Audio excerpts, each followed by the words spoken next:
have ever been classified as recovered and delisted. We can clearly see the success of the Grizzly in the greater Yellowstone ecosystem, and now it is time to listen to local communities and to list the species, returning management to the states who know the species and the conditions best.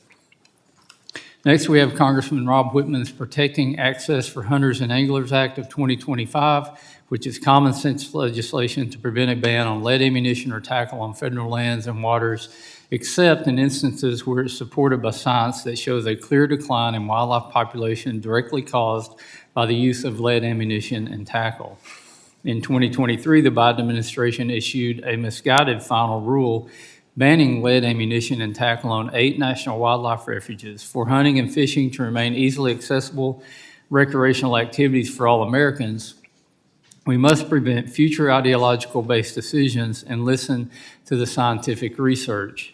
In 2021, the National Shooting Sports Foundation concluded that lead-free hunting ammunition is on average 24.66% more expensive than lead ammunition. Increasing the cost of these basic implements could easily turn hunting and fishing from pastimes enjoyed by many across the economic spectrum into hobbies only available to the wealthy. Mr. Wittman's legislation will prevent a government-imposed financial barrier to outdoor recreation and keep hunting and fishable accessible for sportsmen and women across the country. Finally, we consider legislation introduced by Congressman John Rose and Darren Soto, the bipartisan Black Vulture Relief Act. This legislation will allow livestock producers to take black vultures and defend their herds without the requirement of a permit if the birds threaten livestock. It also provides clear guidance for reporting takes, streamlining the existing permit-based process. Livestock producers are on the front line of America's food supply and understand threats from predators like black vultures. These threats that are made to their operations, these farmers know this better than anyone. The legislation supports American producers in their day-to-day work and is a common sense solution to the issue. In addition to our regular bills, we have 9 UC bills on which we have reached bipartisan agreement. These bills include legislation to speed up federal hiring of wildland firefighters, support a conservation program on the lower Colorado River, ensure government efficiency in conservation, reauthorize fishery research, provide relief for the effects of predatory species on aquaculture facilities, support the health of American white oak, and more. I look forward to our discussions today. I yield back and recognize Ranking Member Huffman for an opening statement. Thank you, Chair Westerman, and good morning. Today we have a dozen bills on the agenda covering everything from cormorants to agency hiring authority and lead ammunition. And on paper, it might look like a grab bag of unrelated proposals, but there are actually some common threads running through many of these if you look closely. Now, many of the bills pose the same question to members of this committee. Are we going to prioritize policies that advance real conservation, both today and for our kids and grandkids? Are we going to advance legislation that undermines long-term stewardship, outdoor access, and the best available science? Are we going to advance policies that stand up for the future of hunting, fishing, and healthy ecosystems? Are we going to let short-term thinking and political expedience drive our natural resources management and decision-making? Unfortunately, some of the bills we're considering today move us in the wrong direction on these questions. Take H.R. 281, the so-called Grizzly Bear State Management Act. This bill would force the premature delisting of grizzly bears in the greater Yellowstone and northern Continental Divide ecosystems, ignoring years of best available science, and as a clear example of politics overtaking responsible management and the bedrock principles of how the Endangered Species Act is supposed to work. We see the same pattern with H.R. 2462, the Black Vulture Relief Act, which would weaken protections for migratory birds. We also have H.R. 556 before us, the so-called Protecting Access for Hunters and Anglers Act. And despite its name, what this bill actually does is undermine science-based conservation measures that keep wildlife populations healthy and habitats intact by preemptively blocking sensible rules on toxic lead ammunition and tackle in certain cases, rules that are supported by overwhelming evidence. It threatens the very resources that hunters and anglers rely on, and over time, That's going to mean less habitat, fewer fish and game, and ultimately fewer opportunities for the very recreation this bill claims it is defending. If we care about outdoor traditions, we have to be honest that they can't survive without conservation that lasts beyond the next hunting and fishing season. The science shows us that wiping out predators throws the entire ecosystem out of balance. Hurts everyone, including ranchers, farmers, and sportsmen. Science shows that the lead contamination that we are celebrating with one of these bills significantly impacts native fish and wildlife with consequences that ripple beyond any single season, any single region. The science shows that if we care about our economy and our natural heritage, that we need to let the best available science in both short and long-term conservation needs guide the decisions that we make. But science isn't just about stopping bad decisions, it's also how we build good ones. When we invest in fishery research, wildfire preparedness, and habitat restoration, we strengthen the foundation of sustainable recreation now and for generations to come. Hunters and anglers know better than most that preserving outdoor access depends on conservation. Preserving access isn't just about today, it's about making sure that our kids and our grandkids can enjoy the same cherished places and outdoor access opportunities that we've been fortunate to have. And that's why the bills before us that claim to protect access really deserve some scrutiny. If a bill undermines the very conservation systems that make access possible, it doesn't deserve our support. We should reject the false choice between access and conservation that several of these bills today are premised on, because access and conservation are not in competition, they actually depend on each other.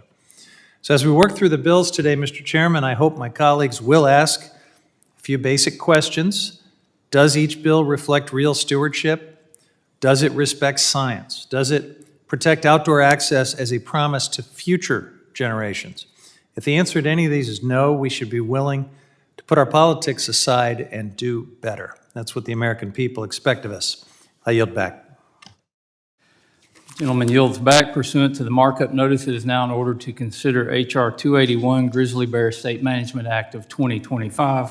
Without objection, the bill will be considered and read. Is open to amendment at any point.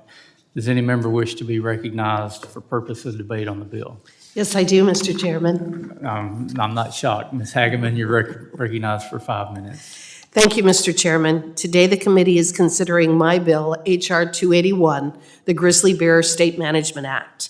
This bill would require the Department of Interior to reissue the 2017 final rule entitled Endangered and Threatened Wildlife and Plants, removing the greater Yellowstone ecosystem population of grizzly bears from the federal list of endangered and threatened wildlife. The greater Yellowstone ecosystem, or GYE, grizzly bear, was first listed as threatened under the Endangered Species Act in 1975 after population declines in the 19th and 20th centuries. The Fish and Wildlife Service set a recovery goal of at least 500 grizzlies or to maintain an average of 674 bears. The greater Yellowstone ecosystem grizzly bear crossed the 500 bear threshold in 1997, and the population continues to grow and is now over 1,100 bears. The GYE grizzly population has exceeded the U.S. Fish and Wildlife Service's recovery goals for over 2 decades. Mr. Chairman, since a mere 3% of species listed under the ESA have ever been delisted, the ESA desperately needs a success story like the GYE grizzly bear. The grizzly is in fact the poster child for how the ESA has failed in terms of what it was intended to do and how it has actually been implemented.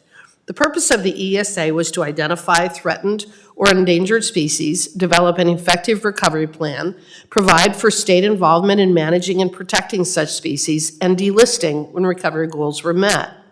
While the U.S. Fish and Wildlife Service has been successful at listing species, delisting as per the statute has been an exercise in futility, regardless of whether a particular species has recovered or not. To put it bluntly, the ESA has become a zoning mechanism whereby the health and well-being of a species is secondary to environmental groups' desire to control vast swaths of land and water, and the grizzly is no exception. The Wyoming Grizzly Bear Management Plan was first issued in 2002, and it has been updated and amended at various times since. It is a robust document based on sound science, and the state of Wyoming is fully capable of immediately implementing it to protect and maintain a recovered GYE grizzly population. The Wyoming Game and Fish Department is, in other words, more than capable of and prepared to manage this species just as it does the thousands of other species that we have in our great state. In fact, the state of Wyoming has spent over $1 million on grizzly recovery, with the Fish and Wildlife Service spending literally pennies on the dollar in comparison. The point being that Wyoming is responsible for the success of the grizzly recovery efforts, not the U.S. Fish and Wildlife Service, and that fact alone compels delisting. Keeping the status quo in place and depriving Wyoming of the ability to manage the species as part of the broader ecosystem will only continue to exacerbate numerous issues we have experienced with the unchecked and growing bear population. From 1990 to 2022, the occupied range of the bear population has increased steadily at a rate of 3.65% per year, with a high of 27,208 square miles being occupied by grizzly bears. This expansion has resulted in increased bear encounters, both deadly and life-altering attacks on our citizens, depredation of livestock, negative impacts on other wildlife species, and more. Both the previous and Trump administrations recognized the success of the GYE recovery program and delisted the bear. Such delisting would have stuck, except for the actions of radical environmental organizations and activist judges. The grizzly bear has been recovered for going on 30 years, and the population has continued to expand, having grown larger since these previous delisting efforts. Keeping the GYE grizzly bear listed under the ESA is not only a violation of the letter and spirit of the ESA, but has allowed the U.S. Fish and Wildlife Service to implement bad policy and horrible management decisions. This is made most obvious by the Biden administration's parting gift in its waning days. The Biden administration issued a proposed rule where it rejected Wyoming's petition to delist after several years of refusing to issue any kind of a decision at all. But they didn't reject Wyoming's petition to delist because the grizzly isn't recovered and not because the state management plan is insufficient to protect and maintain a recovered population. But they refused to delist the grizzly bear so that the agency could again move the goalpost to link the GYE delisting to the recovery of other bear populations outside of our state, which is not only unfair, but illegal. The U.S. Fish and Wildlife Service has thus attempted to punish Wyoming for our success in protecting the grizzly, trying to make us the nursery for bear populations in other states. The GYE grizzly bear has recovered, and it is time for Washington to return management to the state. Otherwise, its recovery will remain subject to lawsuits and shifting recovery standards. I urge all my colleagues to support this bill, and I yield back. Ladies, time's expired. Does any member wish to be recognized? Mr. Huffman, you're recognized for 5 minutes. Thank you, Mr. Chairman. Well, I am glad that the gentlelady from Wyoming and I both want the grizzly bear recovery to be a success story. But this is not the way to get there. To legislatively delist the population located around Yellowstone in Wyoming, Montana, and Idaho from the ESA, and then block judicial review, that is not going to lead us down the path of success. That's going to lead us to some really unfortunate consequences, maybe relearning some lessons of history that we ought to know better at this point. The bill clearly places partisan politics over science-based management decisions, ignoring tribal consultation on culturally significant species, silencing public input, and jeopardizing the recovery process for the grizzly bear population. A lot has happened since the Fish and Wildlife Service published that faulty 2017 delisting rule that the courts threw out. And by the way, just because a court rules against the Trump administration, you don't have to add the word activist before the word judge. Sometimes they're just applying the law. But over the past few years, the service updated the species status assessment for the grizzly bear, including greater Yellowstone ecosystem grizzlies, and rejected 2 petitions to delist the grizzly. Now, we haven't had a hearing on this bill in this Congress, and so we haven't recently heard from the Fish and Wildlife Service about this legislation, including everything that has happened since the last Congress. But last Congress, we heard from Fish and Wildlife Service. We heard from a leading grizzly bear biologist. We received letters from numerous stakeholders and tribal nations. All of them opposed this legislation.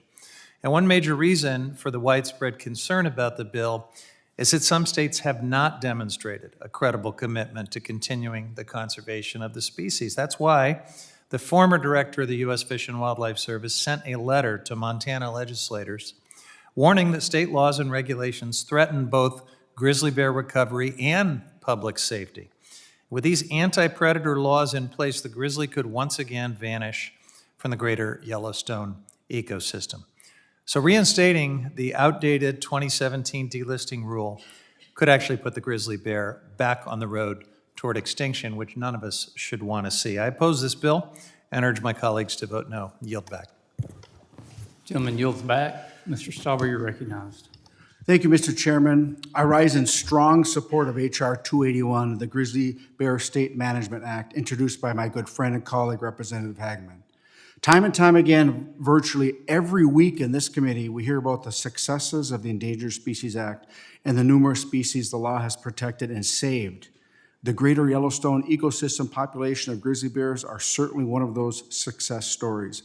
Yet, this well-intentioned law is broken, and today there is virtually no path for species to make it off the endangered or threatened species list. So that's why we find ourselves here. Congress is forced to enact individual pieces of legislation to remove species from the endangered and threatened species list. We've seen it with the gray wolf in my home state of Minnesota, and today we're addressing the grizzly bear population, which has far beyond recovered in Wyoming and other parts of the country. While I would hope to see comprehensive ESA reform legislation be enacted into law to fix this underlying issue, in the meantime, it's important for Congress to take up and pass individual pieces of legislation addressing individual species, like Representative Hageman's legislation that is before us today. I urge my colleagues to join me in voting to advance this bill to the House floor, and would like to yield my remaining time to the gentle lady from Wyoming, Representative Hageman. Thank you, Representative Stauber. I have just a couple of comments to make in response to the ranking member's comments.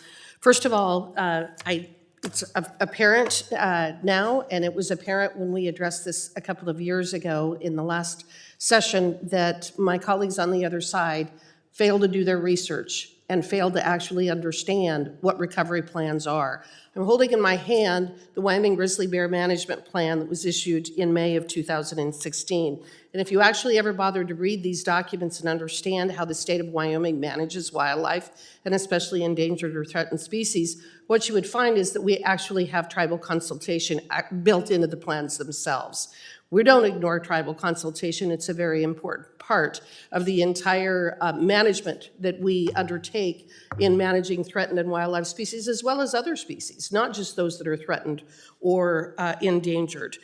According to the U.S. Fish and Wildlife Service itself, the greater Yellowstone ecosystem is, quote, saturated with grizzly bears, which is why we are now seeing them in areas they have not historically been. Just a few numbers. There are 9 full-time Wyoming Game and Fish Department staff that are assigned to work on grizzly bears. 9 that we pay for. There are 51 scientific articles that the Game and Fish staff have written or co-written on grizzly bears in the past 15 years, including peer-reviewed papers and technical reports. There isn't anyone in the Fish and Wildlife Service that has the expertise that the employees for the Wyoming Game and Fish have when it comes to managing and protecting grizzly bears. 200 is the average number of grizzlies born each year in the greater Yellowstone ecosystem. So the hyperbolic claims that they're going to poof, disappear is absolutely inaccurate. 231 is the average number of verified conflicts with grizzly bears each year in Wyoming. One almost every single day we have verified conflicts. We have people who have been killed by the grizzly bears. Hunters, hikers, backpackers, campers have been killed by grizzly bears in my state. They are saturated, they far exceed the recovery goals, and it is time to delist them.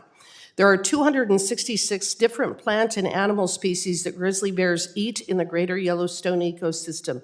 In other words, they have a huge impact on the ecosystem and on other species as well. Those are just a few of the statistics related to the grizzly population, and it is again for these reasons that they should be delisted. Would the With that, I gentlelady yield for a back. question? Sure.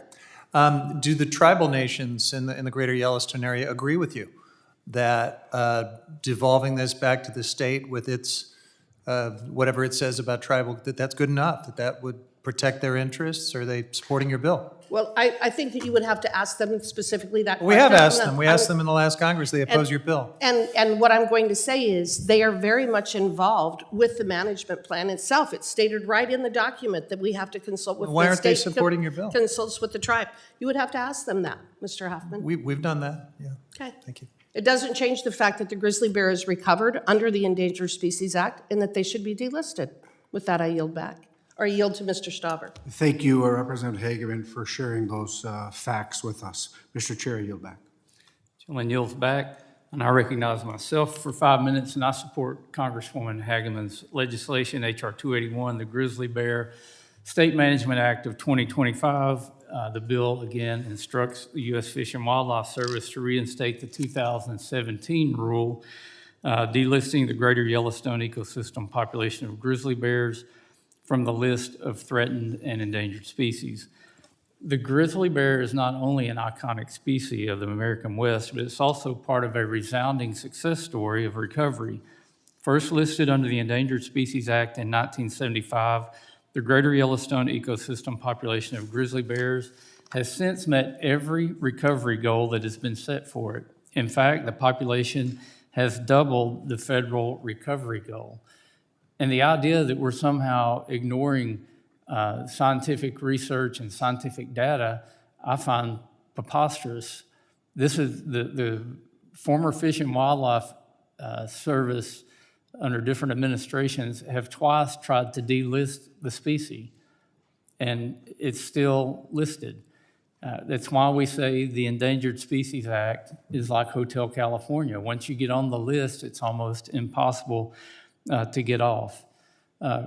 Representative Hageman, if you wouldn't mind, you've stated that there's been tribal consultation. We know that there's mountains of scientific research that shows the grizzly bear has met all of its recovery goals. Why is the grizzly bear still listed? Because there's a judge in Montana that does not want to allow them to be delisted. It doesn't have anything to do with the science, and it has absolutely nothing to do with carrying out the intent or letter of the law, the Endangered Species Act. It is about maintaining the species on the list for purposes of controlling large swaths of land and water resources. It's that simple. So it's one person that's upending all the work, all the efforts, really upending the spirit of the Endangered Species Act because they have their own agenda. Well, then what I would also say is we obviously have limited resources. The state of Wyoming does not have unlimited resources, and the federal government surely does not have unlimited resources. One of the primary problems with the Endangered Species Act is that, or the way that it has been implemented either by the Fish and Wildlife Service or because of activist judges, is that we can't focus on the species that actually need it. An example is the whooping crane, the California condor. There are species that truly do need our protection and need the resources to be made available so that we can protect them and recover them. When we are wasting money on a recovered species, those are resources that cannot be used for that purpose. Yeah, and we've seen lots of different efforts from many different groups to kind of tie the hands of U.S. Fish and Wildlife. They filed a lot of petitions all at one time and overwhelm the agency so that they can address it, and by the law, they automatically go on the list if there hasn't been an answer in so much time. So if we truly cared about endangered species and wanted to recover species like the enabling legislation said was the goal, we would be doing less litigation in the courts and more science in the field. So again, I support this bill. I urge others to support it. I Chair, yield would back you the and the balance of my gentlelady yield time. for one last question? Since we've got a minute and 18 seconds. I've already yielded back. Would the gentlelady, and if, with There's- the chair's there's no more. indulgence? Is there further discussion on the bill? I do have an amendment in the nature of a substitute. Hold on just a second. It's, if there's no further discussion, it is now in order to consider amendments to H.R. 281. And I do have an amendment in the nature of a substitute, Mr. Chairman. I recognize the gentlewoman from Wyoming, Ms. Hageman, for the purpose of offering the amendment in the nature of a substitute designated Hageman 066 ANS. Without objection, the amendment is considered read and open to amendment at any point, and I appreciate your enthusiasm, Ms. Hageman. You're recognized. Thank you, Mr. Chairman. This ANS is purely technical in nature and simply strikes the date from the title of the bill. It does not alter the substance of the bill, and I urge my colleagues to support it, and I yield back. Gentlelady yields back. Mr. Huffman, you're recognized. Well, thank you, Mr. Chairman, and this gives me an opportunity to pose the question that I was going to ask. I found it interesting, this proposition just now in the colloquy, Mr. Chair, that if we delist the Grizzly and stop all of this litigation, that will save money that could then be redirected into species that really need it, like the California condor recovery. Now, I'm very interested in the California condor's recovery. There is a very successful reintroduction project in my district. So I perked up when I heard, wow, maybe if this bill passes, we will start plussing up ESA recovery investments around the country. And yet I know that my colleagues across the aisle are slashing all of those budgets and actually supporting efforts by the administration to gut all the personnel that manage those and other programs. So I'm just wondering, I'm going to say maybe we can get to a sweet spot here that we could all support. Would you consider an amendment where the cost savings from your bill get redirected into finally plussing up ESA recovery, staffing, and other programs so that you put some meaning behind this assurance that that's what you want to see? What I'm referring to is the budget of the Fish and Wildlife Service as well as the Wyoming Game and Fish Department. Right, but you've been cutting it. So that's, well, I disagree with you. I disagree with the premise of your question. So I don't see it the way that you're talking about. What I'm referring to is a misdirection of assets and resources. It's very simple what I was describing. Okay. It isn't that we have a specific number of, 4 million here or whatever it is for particular species recovery. It's a misdirection of assets.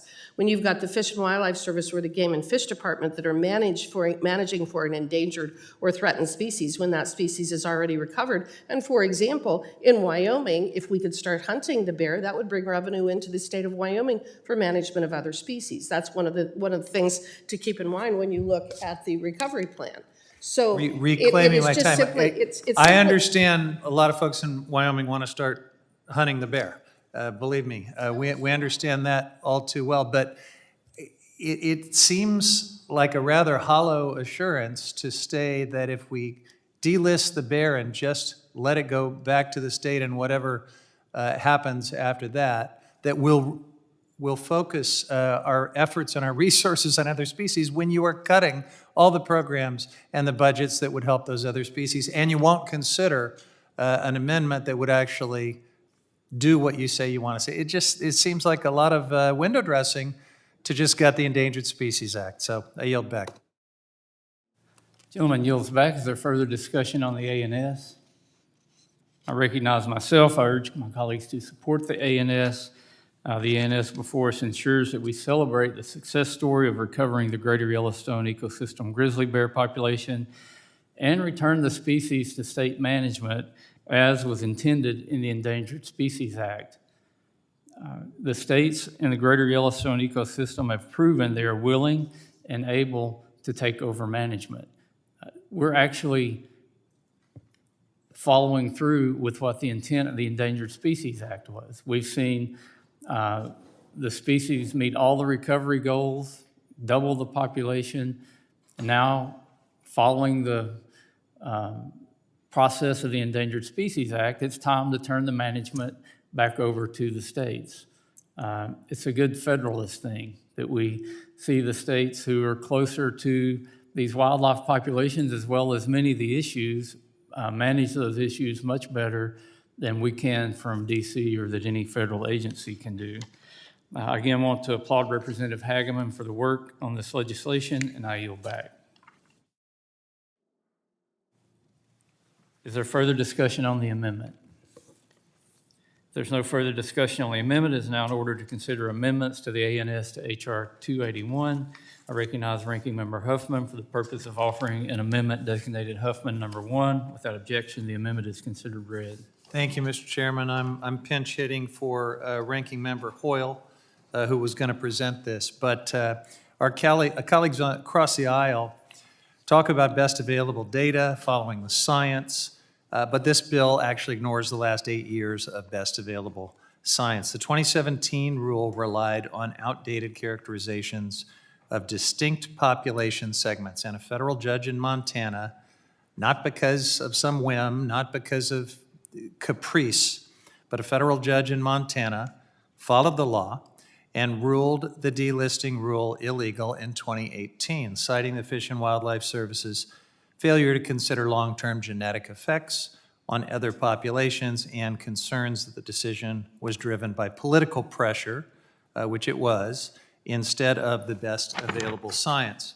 So since then, the Fish and Wildlife Service has worked to update its analysis to incorporate the genetic connectivity of these grizzly bear populations and ensure the grizzly's recovery across its range. The service published an updated species status assessment in October of last year, rejected petitions to delist the grizzly bear, and proposed an amended 4D rule to better address human-grizzly conflicts within the bear's range, which we all support. Here's the kicker. The updated species status assessment clearly shows the greater Yellowstone ecosystem DPS, which the bill attempts to delist, is no longer considered a distinct population segment of the grizzly bear in the lower 48. Instead, the assessment identifies one DPS encompassing the core grizzly ecosystems throughout Washington, Idaho, Montana, and Wyoming. So to follow the science, we can't go and arbitrarily delist one small part of the larger grizzly bear population without a thorough review of what that means for the recovery of the grizzly bear throughout its range. And my amendment simply tries to align this bill with the science, make sure that the service continues to follow the science and considers the updated science status assessment in any change to the grizzly bear's status. I urge adoption and yield back. Gentleman yields back. Is there further discussion on the amendment? Ms. Hageman, you're recognized. Thank you, Mr. Chairman. This amendment would make the reissuance of the rule contingent on DOI considering any updates to the species status since July 1, 2017, including the new characterization of a distinct population segment and geographic range, and state-level regulatory mechanisms that will affect the continued recovery of the grizzly bear in the greater Yellowstone ecosystem. Mr. Chairman, I am opposed to this amendment for many reasons, including the fact that as the science and data have routinely proven, the greater Yellowstone ecosystem grizzly bear population is more than double the recovery goals, which it was, and it should be delisted. Activist judges, however, have blocked our efforts to do so, and as a result, it is time for Congress to act to carry out the intent of the Endangered Species Act. I believe that the ranking member's amendment is making a veiled reference to the proposed rule issued in the final days of the Biden administration. That proposed rule would have merged the greater Yellowstone ecosystem bear into a single DPS with other populations in other states, thereby punishing Wyoming for its recovery successes and tying recovery not to the law or science, but to other species and geographic areas. This rule violates the ESA, the Grizzly Recovery Plan, and the rights of Wyoming citizens. This underhanded attempt to move the goalposts another several hundred yards down the field in relation to the GYE delisting is the exact reason why this legislation is so important and why this amendment is entirely unsuited for the bill. It would exacerbate the 97% failure rate of the ESA and encourage more bad federal policy not rooted in science. I urge all my colleagues to oppose this amendment, and I yield back. Gentlelady yields back. And for clarity, Mr. Huffman, I think you stated this was Hoyle number 2, but it is actually Huffman number 1. Okay. All right. All right. You want me to start over? No. Just wanted to make sure everybody knew we were on Huffman number 1. Any further discussion on the amendment? So I recognize myself. I oppose this amendment. This is classic moving the goalpost. When the species recovery plan was set up, there were different ecosystems that were established, and now that the grizzly bear has met all the recovery goals in the greater Yellowstone ecosystem, we find that people want to blend all the ecosystems together and to make it one large ecosystem.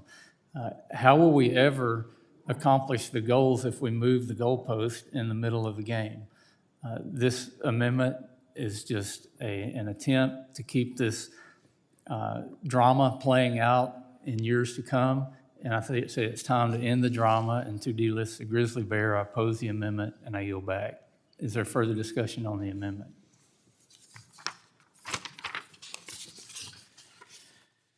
If there's no further discussion on the amendment, the question is on the amendment offered by Ranking Member Huffman, designated Huffman number 1. All those in favor signify by saying aye. Aye. All those opposed, no. No. The opinion of the chair, the noes have it. Record vote. A recorded vote has been requested. Further proceedings on this amendment will be postponed. I recognize the gentlewoman from Oregon, Ms. Hoyle, for the purpose of offering an amendment designated Hoyle number 2. Without objection, the amendment is considered read. Thank you. My amendment would ensure we uphold our federal trust responsibilities to the tribes before the legislation takes effect. I understand some of my colleagues have concerns about grizzly bear management and the need to balance conservation with local community needs. However, we must ensure that all stakeholders, including tribal nations, have a voice in the decisions affecting species that are important to their communities. Grizzly bears have profound spiritual and cultural importance for tribal nations across the American West. The bears are linked to ancestral spirits, play central roles in many tribes' origin stories, ceremonies, and traditions. The cultural significance is demonstrated by the historic Grizzly Treaty, signed by over 200 tribes, making it the most signed treaty in tribal history.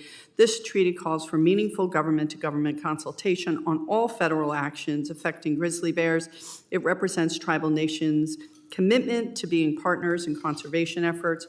My amendment doesn't stop this legislation. It just ensures that if we move forward, then we have the proper tribal input. Tribal nations are valuable conservation partners with deep knowledge of wildlife management.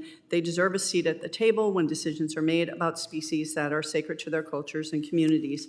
Whether you support or oppose delisting, we should all agree that the meaningful tribal consultation strengthens our decision-making process. I urge my colleagues to support responsible governance and tribal sovereignty by voting yes on my amendment. And with that, I yield back. Thank you. And the lady yields back. Is there further discussion on the amendment? Mr. Huffman, you're recognized. Thanks, Mr. Chairman. I want to support Ranking Member Hoyle's amendment. Tribal consultation is critical. It's an essential part of our nation's federal trust responsibilities and our government-to-government relationship with federally recognized tribes. This is not simply about a regular bear or even a species. This is a sacred animal in Indian country. For many Native American tribes across the West, the grizzly bear carries profound religious and spiritual significance. It's a living spiritual link to ancestors, a vital part of cultural identity.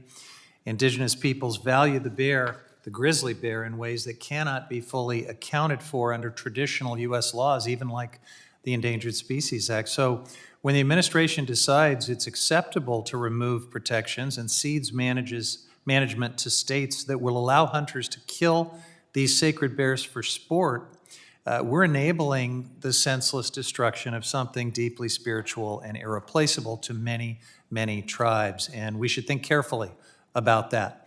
These ancestral tribes must not be ignored in conservation efforts. We must make our decisions with them as partners. They should not only be involved in thorough tribal consultation, they should be leading voices. The United States spent centuries telling Native people what to do, centuries of systematically destroying Native communities and their culture, centuries of failing to honor our treaties. Now, I know there's an active effort right now to rewrite all that history, to say we can't talk about it, but everyone here knows better. It is not too late to ensure that tribes are not ignored this time around in this process with the grizzly bear. If this legislation is enacted without consultation, tribes will have been left out of the process yet again and will face further violations of their treaty rights, this time by inevitable state actions that will follow to their detriment. This is unacceptable. Ignoring tribal voices erodes tribal sovereignty. We have a chance to do the right thing to protect this sacred animal and to ensure that tribal consultation is real, meaningful, and in good faith. That's what this amendment does. I urge support and yield back. Ms. Hageman, you're recognized. Thank you. Again, before coming to these discussions, I wish that my colleagues on the other side would actually read the documents that control the issue at hand. The Wyoming Grizzly Bear Management Plan was issued in 2016. As of 2024, it was further updated in response to the judge's requests in his rejection of his overturning of the previous delisting. Now, I understand that the conditions, this particular condition for Hoyle Amendment Number 2, it would condition reissuance of the rule after the Department of Interior engages in meaningful good faith consultation with all affected Indian tribes and determines that delisting the greater Yellowstone ecosystem population of grizzly bears does not infringe upon tribal sovereignty, the federal trust responsibility, and tribal treaty rights. Now, Mr. Chairman, as the former chair of the Subcommittee on Indian and Insular Affairs, I have a strong regard for tribal consultation. I do, however, oppose this particular amendment. While I recognize the importance of tribal consultation and trust responsibilities, the ESA requires that the decisions be based on the biological status of the species. Portions of the Wind River Indian Reservation in Wyoming are known to be occupied by grizzly bears. These areas, however, are located entirely outside of the primary conservation area and represent less than 5% of the demographic monitoring area. Despite these facts, the Wyoming State Management Plan provides that the Wyoming Game and Fish Department will, quote, continue coordination with the Eastern Shoshone and Northern Arapaho tribes to ensure our collective management actions sustain a recovered grizzly bear population. The tribes are members of the Yellowstone Ecosystem Subcommittee of the Yellowstone Grizzly Coordinating Committee. And management of the Wind River Reservation grizzly bears is fully coordinated with other agencies in the context of ecosystem scale management. Upon delisting, tribes will assume full authority to manage grizzly bears on tribal lands, end quote. I will also note that the Yellowstone Grizzly Coordinating Committee was involved in the consultation process of the 2017 rule that this bill would reissue, which extensively outlines the tribal consultation process. This amendment, in other words, is entirely unnecessary as the recovery plan already contemplates consultation with the tribes. I urge my colleagues to oppose this amendment, and I yield back. Lady yields back. Is there further discussion on the amendment? I recognize myself. I oppose this amendment as well. And I strongly believe that federal agencies should conduct proper and adequate tribal consultation, which is exactly what has happened in the case of the Yellowstone grizzly. The Trump administration had 10 tribal consultations while formulating the rule that this bill seeks to reinstate. As Representative Hageman mentioned in the study she's referenced and the work that the state of Wyoming has done, there's been tribal consultation in that process as well. It's time to move past the point of consultation on whether or not to list or delist the grizzly bear, to delist the grizzly bear, and then consult and work with state and tribal leaders to manage the population going forward. I oppose the amendment, urge my colleagues to oppose, would ask if there's any further discussion on the amendment.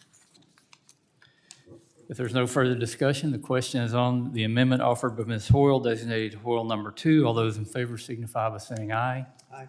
Those opposed, no. No. The opinion of the chair, the noes have it. No.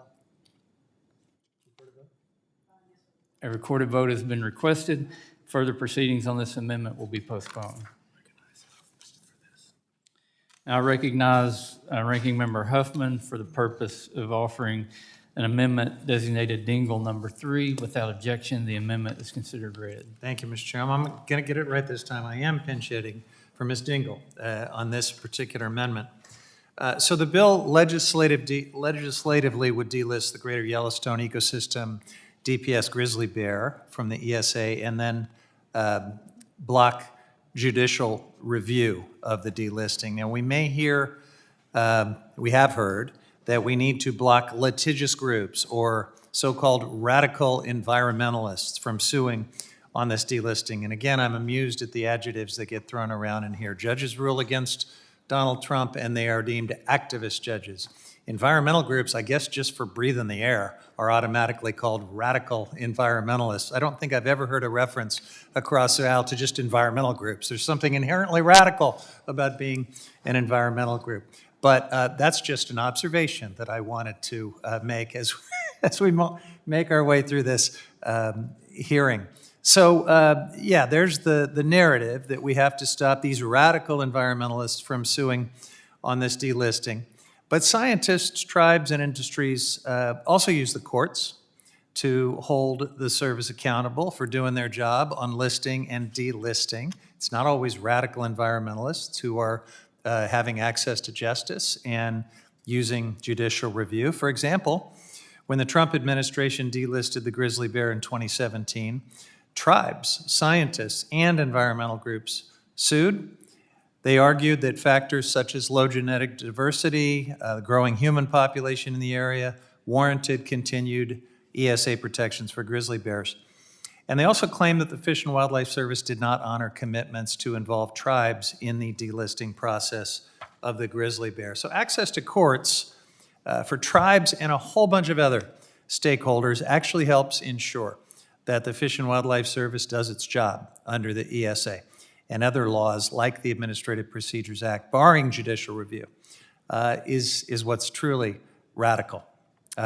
Preventing access to the courts to question and challenge these decisions eliminates the checks and balances that the courts provide to ensure decisions are based on defensible science and are not arbitrary and capricious. This amendment simply brings back a little bit of common sense to this misguided attempt to delist the grizzly bear by an act of Congress. I urge my colleagues to vote yes and yield back. Gentleman yields back. Is there further discussion on the amendment? Ms. Hageman, you're recognized. This particular amendment would strike Section 2B, which prohibits judicial review of the rule. Mr. Chairman, I oppose this amendment. The point of this bill is to carry out the purpose and intent of the Endangered Species Act and ensure that the science controls listing and delisting decisions. The greater Yellowstone ecosystem grizzly bear has long surpassed its recovery goals, and all 5 standards under the Endangered Species Act have been met. Until the bear is returned to state control where it belongs, lawsuits and ever-shifting recovery standards will stand in the way. Activist judges have stood in the way of delisting for far too long. It is time to implement the ESA as intended and delist the greater Yellowstone ecosystem grizzly population. Section 2B is essential to recognize this need and is also drafted in line with congressional precedent from delisting of wolves in Idaho and Montana. And it is important to note that despite the fact that delisting occurred well over a decade ago, and yet the gray wolves in Montana and Idaho are thriving, far exceeding recovery goals by an order of magnitude of 5 times what the recovery goals were. So it is objectively demonstrable that we can show when states take over management of these species, they are able to manage them and manage and protect a recovered population. This amendment is also a gift to the radical environmental lobby and yet another tactic and would only exacerbate the 97% failure rate of the Endangered Species Act. I urge my colleagues to oppose this amendment, and I yield back. The lady yields back. Is there further discussion on the amendment? I recognize myself. Also oppose this amendment, as we know that grizzly bears in the greater Yellowstone ecosystem, again, are recovered and should be delisted. States are ready and well-equipped to manage grizzly bears above recovery goals while effectively mitigating conflicts between the species, humans, pets, and livestock. Again, we're in this situation because of judicial review, because 2 times previously, Fish and Wildlife has said the species should be delisted. And if you think this is unprecedented, just think about the precedent set by Congress when it delisted the northern Rocky Mountains population segment of gray wolves in 2011 by prohibiting judicial review And notably, it was President Obama who created that precedent when he signed the legislation into law. While the opinion of judges may be of interest to political science, it's not the kind of science we want informed to make for decision makers under the Endangered Species Act. And there are a lot of very good conservation organizations and environmental groups out there that are focused on doing the right thing, that are focused on creating better wildlife habitat. They're focused on recovering species and making sure that future generations are able to enjoy the species and the outdoor habitats that these species live in. And I applaud those organizations, but there are also organizations out there that seem more concerned about how much money they can raise, how many clicks they can get on their website, and how much they can control land use and other things that really, at the end of the day, are doing more damage to species than they are good to species. I would consider that radical, and I would consider that something that we shouldn't tolerate in Congress. Again, I urge my colleagues to oppose the amendment, and I yield back. Is there further discussion on the amendment? If there's no further discussion, the question is on the amendment offered by Ranking Member Huffman, designated Dingle number 3. All those in favor signify by saying aye. Aye. Those opposed, no. Recorded vote, please. In the opinion of the chair, the noes have it. A recorded vote has been requested. Further proceedings on the amendment will be postponed. Going to T&I, are they?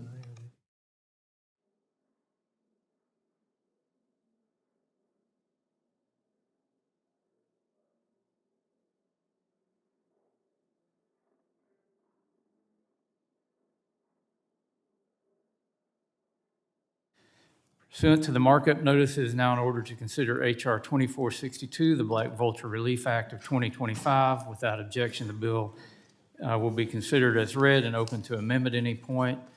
And before I recognize members for purpose of the debate on the bill, I know several of us are on the T&I committee, and I believe votes are imminent at T&I. Yeah, I'm checking.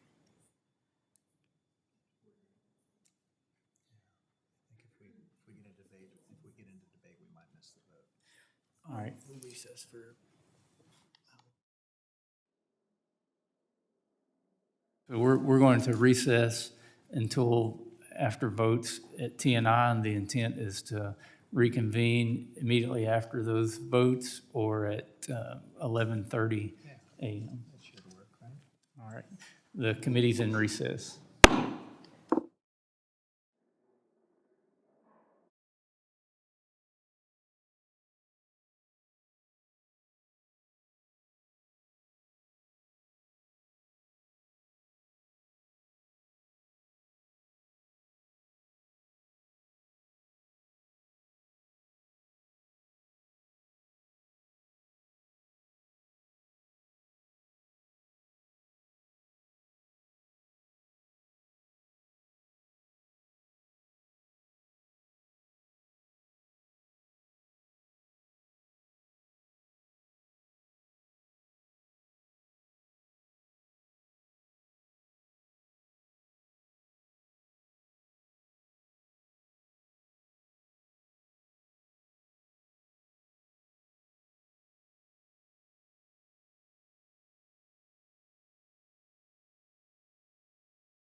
We almost made it by 11:30. That was pretty efficient, yeah. The committee will come to order. The chair notes the presence of a quorum. Again, pursuant to the markup notice, it is now in order to consider H.R. 2462, Black Vulture Relief Act of 2025. Without objection, the bill will be considered read and open to amendments at any point. Does any member wish to be recognized for purpose of debate on the bill? Mr. Huffman, you're recognized. Thank you, Mr. Chairman. This bill, frankly and unfortunately, is just unnecessary. Our committee held a hearing and marked up the bill last Congress. We spoke at length at that time about a pilot project to facilitate permits for black vulture take. The pilot program allowed farm bureaus and state agencies to manage permits for livestock producers in their state. These permits are issued for $100 and allow for the take of up to 10 black vultures to protect commercial livestock using lethal and non-lethal management tools. In 2021, the Fish and Wildlife Service built on the success of its pilot permit program to cover the full range of the black vulture. All states are eligible for these permits. The program allows a state's Farm Bureau, Department of Agriculture, or other public entity to hold a statewide depredation permit, and then producers simply obtain individual permits from them. This streamlines the process and centralizes reporting. The pilot was a success, fulfilling the requested needs of the livestock producers. In their testimony last Congress, Fish and Wildlife Service indicated the number of permits requested for black vulture take is far less than what they actually are authorized to permit. They believe that if there is a need for further permits, the current program could easily accommodate it. For example, in the bill's sponsor state of Tennessee, the statewide permit allowed for 1,000 takes in 2022. Only 97 were used. And in 2023, the statewide permit allowed another 1,000. Only 64 were used. So at the end of last year, Congress actually codified this livestock permit program when we reauthorized the America's Conservation Enhancement, or ACE Act. We fully dealt with this issue. We have not heard any feedback since then that the livestock loss permit program isn't working for livestock producers. As far as we are aware, there continues to be more permits available than demand. So the bill before us would remove safeguards that are built into these take permits. It would limit the service's ability to recommend other mitigation methods that may be actually more effective. It would remove reporting accountability and would legislatively undermine the Migratory Bird Treaty Act and the ACE Act for no reason whatsoever. A bill that is unnecessary and a waste of time. I urge my colleagues to reject it and yield back. Gentleman yields back. Is there further discussion? I recognize myself, and I support Mr. Rose's bipartisan legislation, which provides much-needed relief to farmers and ranchers who are negatively impacted by black vultures. The bill makes necessary changes to allow farmers and ranchers to take black vultures that are causing harm to livestock when immediate action is needed. This stands in stark contrast to the current permitting structure, which imposes an artificial ceiling on how many birds a permittee can take each year. The bill also requires farmers and ranchers to report to the U.S. Fish and Wildlife Service on a yearly basis the number of black vultures they take. Today, depending on the state, a permit holder can take up to 10 black vultures in 1 year. During our hearing on this bill, during the last Congress, the committee heard from Mr. Charlie Besher, a rancher from southeastern Missouri, and at the time, the chair of the National Cattlemen's Beef Association's Committee on Property Rights and Environmental Management. He explained that black vultures in Missouri often descend in flocks of 40 to 50 birds at a time. Simple math tells you that a cap of 10 vultures per year does little to deter depredation. While black vultures were once an imperiled species, today they are thriving with a population of approximately 190 million worldwide. Mr. Huffman, that's way more than the population of the state of Arkansas, and even more than your big state of California and Arkansas combined. This growing population is impacting American farmers and ranchers. In 2024 alone, the U.S. Department of Agriculture's Wildlife Services dispersed almost 100,000 black vultures and euthanized over 13,000 across 22 states. While the spread of black vulture attacks varies by state, as much as 33% of livestock producers experience calf loss from black vultures. Black vulture depredations on livestock are gruesome and traumatizing for farmers and ranchers. According to research conducted by the University of Nebraska, it takes an average of 3.5 hours from the start of a black vulture attack to the death of a calf, primarily attacking and feeding on calves when they are first born and their mothers are unable to protect them. This legislation gives livestock producers the tools they need to protect their livestock and their livelihoods from black vulture attacks. I urge my colleagues to support the bill, and I yield back. Is there further discussion on the bill? Mr. Lamalfa, you're recognized. Thank you, Mr. Chairman. I appreciate this bill, this effort on black vultures. Can we add a provision for gray wolves in Northern California, especially as the devastation that they're wreaking on? For example, I talked to ranchers up there. There's another kill daily in Sierra County of yet another calf going right now. And Fish and Wildlife in California is dragging their feet, deciding to go to the second tier, maybe helping to haze the wolves with bean bags and rubber bullets. The devastation continues. And so I guess I couldn't let this moment go by and not having heard from folks just about every day on this up there that it's a good effort on the black vultures, but man, we better get really serious on this gray wolf introduction of a non-native species in Northern California. And we certainly have plenty of these wolves not endangered, I believe probably in Mr. Stauber's district or state and that area of the country there. They're not endangered by any stretch. And we got to quit playing this game. And we need state Fish and Wildlife to realize this in California, that the devastation and people are only going to take so much. I yield back. Thank you, Mr. Chairman. Gentleman yields back. Is there further discussion? If there's no further discussion, it's now in order to consider amendments to H.R. 2462. I recognize myself for the purpose of offering an amendment in the nature of a substitute designated Westerman 27 A&S. Without objection, the amendment is considered read and open to amendment at any point. I urge my colleagues to support the A&S. The A&S before us ensures that livestock producers are given the tools they need to fully address black vulture depredation and protect their livestock and livelihoods. I again want to applaud Representatives Rose and Soto for their work on this legislation, and I yield back. Is there further discussion on the A&S? If there's no further discussion on the amendment, it's now in order to consider amendments to the A&S to H.R. 2462. I recognize Ranking Member Huffman for the purpose of offering an amendment designated Huffman number 1. Without objection, the amendment is considered read. Thank you, Mr. Chairman. Huffman, if I can Yeah.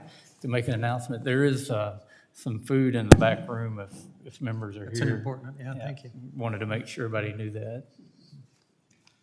You're recognized. Thank you, Mr. Chairman. This amendment would require that there's actually a demonstrated need before this legislation takes effect. That's pretty reasonable and frankly is the responsible way to go here. The bill, if it passes, would remove important safeguards that are built into the Migratory Bird Treaty Act, and it would do that without any justification.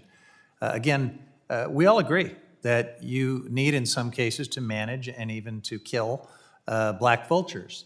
We have a system that allows for that, a system of permits very generously allocated to all of the states. The requests for those permits are nowhere near the amount of available permits. So there's simply every reason to believe that we can accommodate actual, real depredation demands without violating the Migratory Bird Treaty Act. So I understand the legitimate concerns of livestock producers about black vulture predation. We support giving farmers the tools that they need to protect their livestock. We have done that. We've done it in a bipartisan way. We comprehensively addressed this issue last year when we passed the ACE Act. We did not just talk about it, we actually solved it. And that law codified the Black Vulture Livestock Protection Permit Program, giving producers lethal and non-lethal tools so that they can protect their herds. The data is just very clear on this. I mentioned earlier that the Fish and Wildlife Service has confirmed permit availability far exceeding demand in every participating state. We've made it incredibly easy to get those permits. It's not prohibitively expensive. There's not a lot of red tape. So my amendment is very straightforward. If permit requests actually exceed permit availability for 2 consecutive years, this legislation goes right into effect. This ensures that we only eliminate these treaty protections if there's a proven sustained demand that the current system cannot accommodate.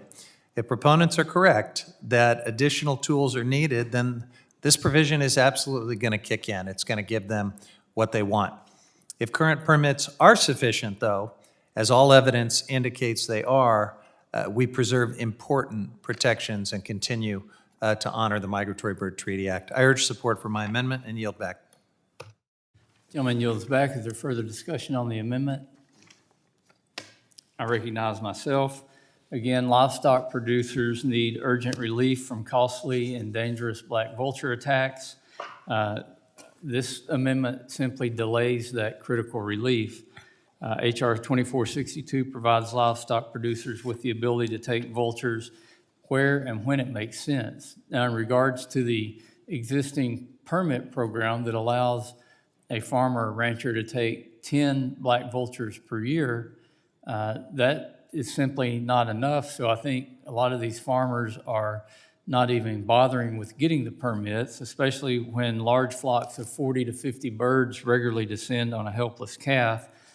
The simple math shows us that having a yearly maximum take of 10 is not enough. It's more common sense to allow the farmers to protect their livestock. The legislation requires that they report their take at the end of the year. This is something that can be monitored and that can give farmers relief and also will help us to manage this massive population of black vultures that are doing considerable damage to livestock across the country.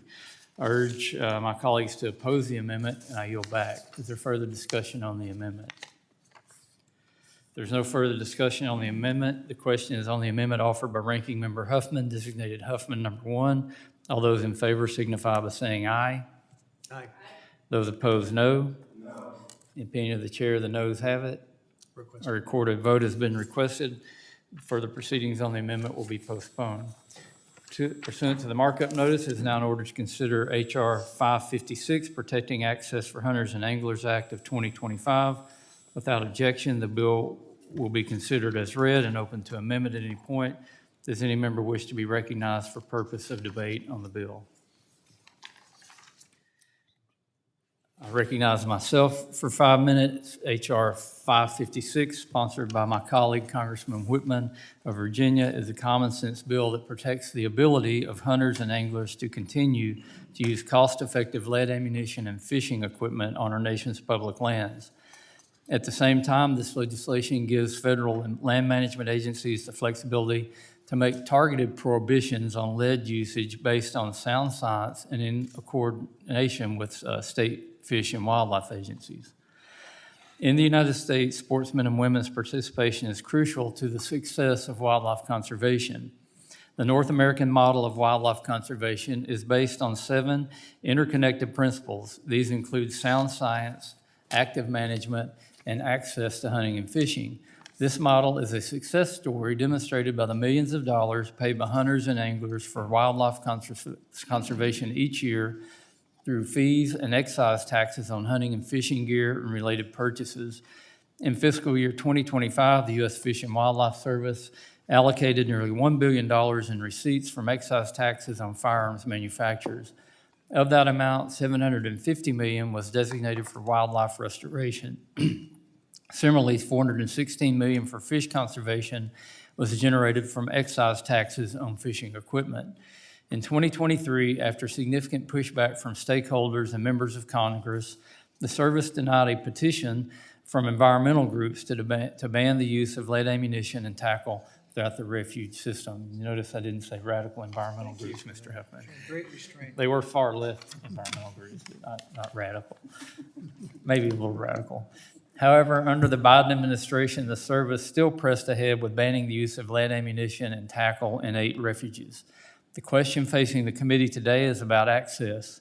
Simply put, banning lead ammunition and tackle limits access for sportsmen and women. In 2021, the National Shooting Sports Foundation concluded that lead-free hunting ammunition is on average about 25% more expensive than similar lead products. The result of a lead ban would be a decrease in hunting and fishing participation and a reduction in wildlife conservation and restoration funding. Instead of regulating hunters and anglers off our federal lands, the federal government should be working with state managers, conservation organizations, and sportsmen and women. Where lead is conclusively shown to harm wildlife, it should be addressed accordingly, but any far-reaching ban or refuge by refuge ban where no scientific link can be made is the wrong approach and ultimately undermines wildlife conservation. I urge my colleagues to support the bill, and I yield back the balance of my time. Is there further discussion on the bill? Mr. Huffman, you're recognized. Thank you, Mr. Chairman. Well, here we go again. We are back with another Republican gift wrap present for the gun industry, this time using hunters and anglers as the cover story. Let's be clear about what this bill does. It would handcuff federal land managers from protecting wildlife from lead poisoning. The same managers who've successfully worked with states for decades to keep hunting and fishing opportunities thriving. For agencies to continue preventing lead poisoning like they do now, the bill would require them to prove that wildlife population decline is quote-unquote primarily caused by lead ammunition in specific land units. That's like requiring the Forest Service to prove which specific cigarette started a wildfire before they can regulate smoking in dry conditions. It is designed to fail. The bill is not about protecting hunters. It's about protecting the gun and ammunition manufacturers. And the fact is, non-lead alternatives are cost competitive with their older lead counterparts, and hunters and fishers across the country are choosing these environmentally safer alternatives. The more we direct them to those, the more people begin to choose them, the lower the costs will continue to come down. If Republicans really cared about hunters and anglers, they'd support the proven programs in states like California and Arizona that are expanding hunting access through programs prioritizing non-lead ammunition and other methods for removing lead from the landscape. Let's talk facts. Lead poisoning has been documented in over 130 wildlife species. In my district, we've seen bald eagles and condors poisoned by lead ammunition fragments. The science isn't up for debate. Lead kills wildlife, period. Everybody knows that. Instead, though, of facing that reality, we get this cynical political theater that puts a big closed sign on science-based land management, because apparently in the MAGA playbook, dead eagles and poisoned loons are just the cost of doing business. My district stretches from the Golden Gate Bridge to the Oregon border, some of the most pristine hunting and fishing country in America. Our hunters and conservationists work together because they understand that healthy wildlife populations and hunting go hand in hand. This bill threatens both. The legislation actually undermines states' rights. You know that thing Republicans pretend to care about once in a while when it's convenient, states' rights? 38 states have successful lead reduction programs that work for hunters, wildlife, and local economies. The programs show us that we can eliminate lead restrictions and actually we can eliminate lead and actually expand hunting access through voluntary buyback programs and partnerships with sporting goods stores. This bill would blow all of that up. The real kicker, non-lead ammunition performs just as well and costs almost the same in popular calibers. We're talking about a few extra dollars per year for the average hunter, less than the cost of a hunting license. Mr. Chair, hunters and anglers are some of our strongest conservationists. They deserve better than this cynical bill that pits them against wildlife managers while giving corporate polluters exactly what they want. I urge a no vote and yield back. Gentleman yields back. Is there further discussion on the bill? Mr. Wittman, you're recognized.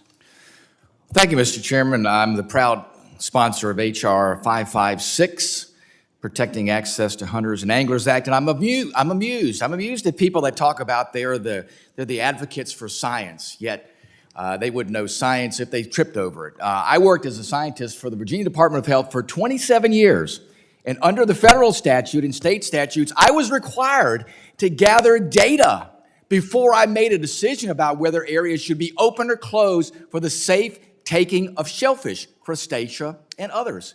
So what we're saying now is we have a different standard. We just carte blanche close areas with no data, without any direct link to the use of lead, whether it's fishing tackle or ammo, and closing these areas for access for sportsmen. It just astounds me that it's okay in one area to use this. It's okay to claim in one area that you're this advocate for science, and then you turn around and say, no. And people that don't even know what science is. I worked this 27 years, I have a PhD in science. And I'm going to be lectured by others that say somehow we don't need to collect data. This bill is simply about this. It's about collecting data before we make decisions that affect sportsmen. We do it in other areas. We do that for the taking of shellfish. We do that for the taking of crustacean to make sure the public is protected. And there's a perfect example. We've seen this in the Charles M. Russell Wetland Management District in Montana. Without using any accurate science to substantiate its policies, the Fish and Wildlife Service recommended an outright ban on lead tackle and ammo. Sounds convenient. Just close it all down. We don't care. We don't need to collect the data. And they didn't even look at what the impact was on wildlife. It's just, we think there's a problem here. Is there an association with lead poisoning and animals? Yes. But the key is it's not in every situation. It's a matter of, are they going to ingest lead? Is it there in a scientifically significant concentration actually cause an impact on wildlife? Another important part of this bill is to remember that this is about access to the people that own this land. This land doesn't belong to members of Congress. It belongs to the citizens of the United States. They paid for this land. They pay for maintaining this land. They pay for the staffs that are on the U.S. Fish and Wildlife agencies. And yet we're saying, nope, we're going to be high and mighty. We're going to say, you don't get access to that because we want to place some arbitrary and capricious requirement there that says we can close it. We don't have to use data to close it. We just close it. Some of my colleagues are going to oppose this legislation, say the bill is a rubber stamp to use lead anywhere. It is not. It is anything but that. This is about developing the data, the science that the other side claims they want to have, but only use science when it supports your argument. If it doesn't support your argument, then we look at it and go, no, we fly right past it. Just these carte blanche bans if it suits your means. If you're going to use science the proper way, you need to use it in every circumstance. Not just a circumstance that supports your argument, but in every circumstance. This bill does promote site-specific scientific data collection and decision-making to make sure that we are managing the resources of this country in the best interest of everyone. Everyone. That's the key. Each refuge, each parcel of land has its own unique ecosystems and biological makeup. That's the uniqueness of this country and how these ecosystems function. It's how I had to work in my job. I had to collect samples at stations literally within sight of each other to determine the water conditions change here. They change another 300 yards down the road. They're different. It's a dynamic environment. This is not a static environment. If anything we know is that this exists within the real world and that data should drive science-based decisions. System-wide and statewide bans are short-sighted and ineffective, and they create problems in the underpinning decisions that we make on these resources. I urge my colleagues to vote yes on this common sense legislation. Let's make it science-based. Let's gather the information, and when the information indicates that on these sites, I have no problem with saying we shouldn't allow the use of lead tackle or lead ammunition. But carte blanche bans, looking past that, saying we don't have any data, we're just going to go ahead and shut things down, and getting lectured to by people that haven't got a shred of experience in the realm of science or collecting data or making public policy decisions is frustrating. With that, Mr. Chairman, I yield back.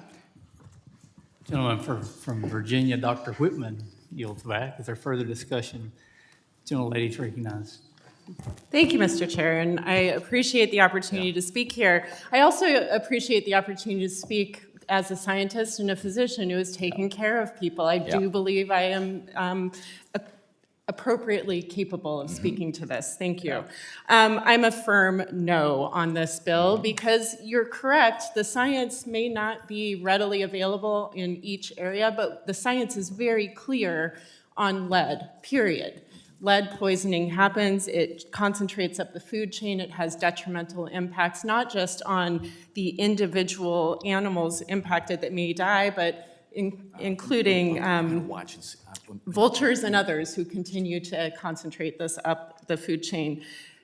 Health and safety is our role as government. That is our obligation to protect the public's health and safety. The science here is clear. It's absolutely absurd in my mind to continue using lead in ammo and tackle when we have alternatives that are affordable.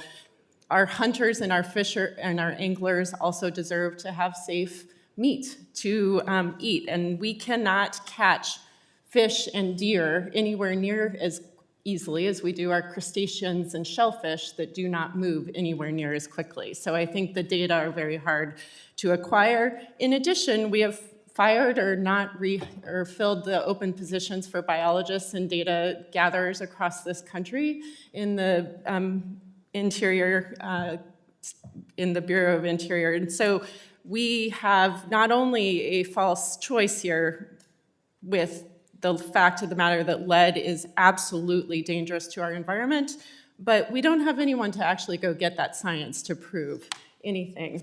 Finally, I wanted to say that we know better. Science is clear. Lead harms people. It harms our children more than any. We want our kids to be out there hunting and fishing with their kids safely. This is not safe, and I firmly encourage my colleagues to vote no, and with any remaining time that I have, I yield to the ranking member, Mr. Huffman. I thank the gentlelady, and I just want to respond to some of the high sanctimony we've heard on this. Wildlife scientists are not calling for this bill. They are not supporting this bill.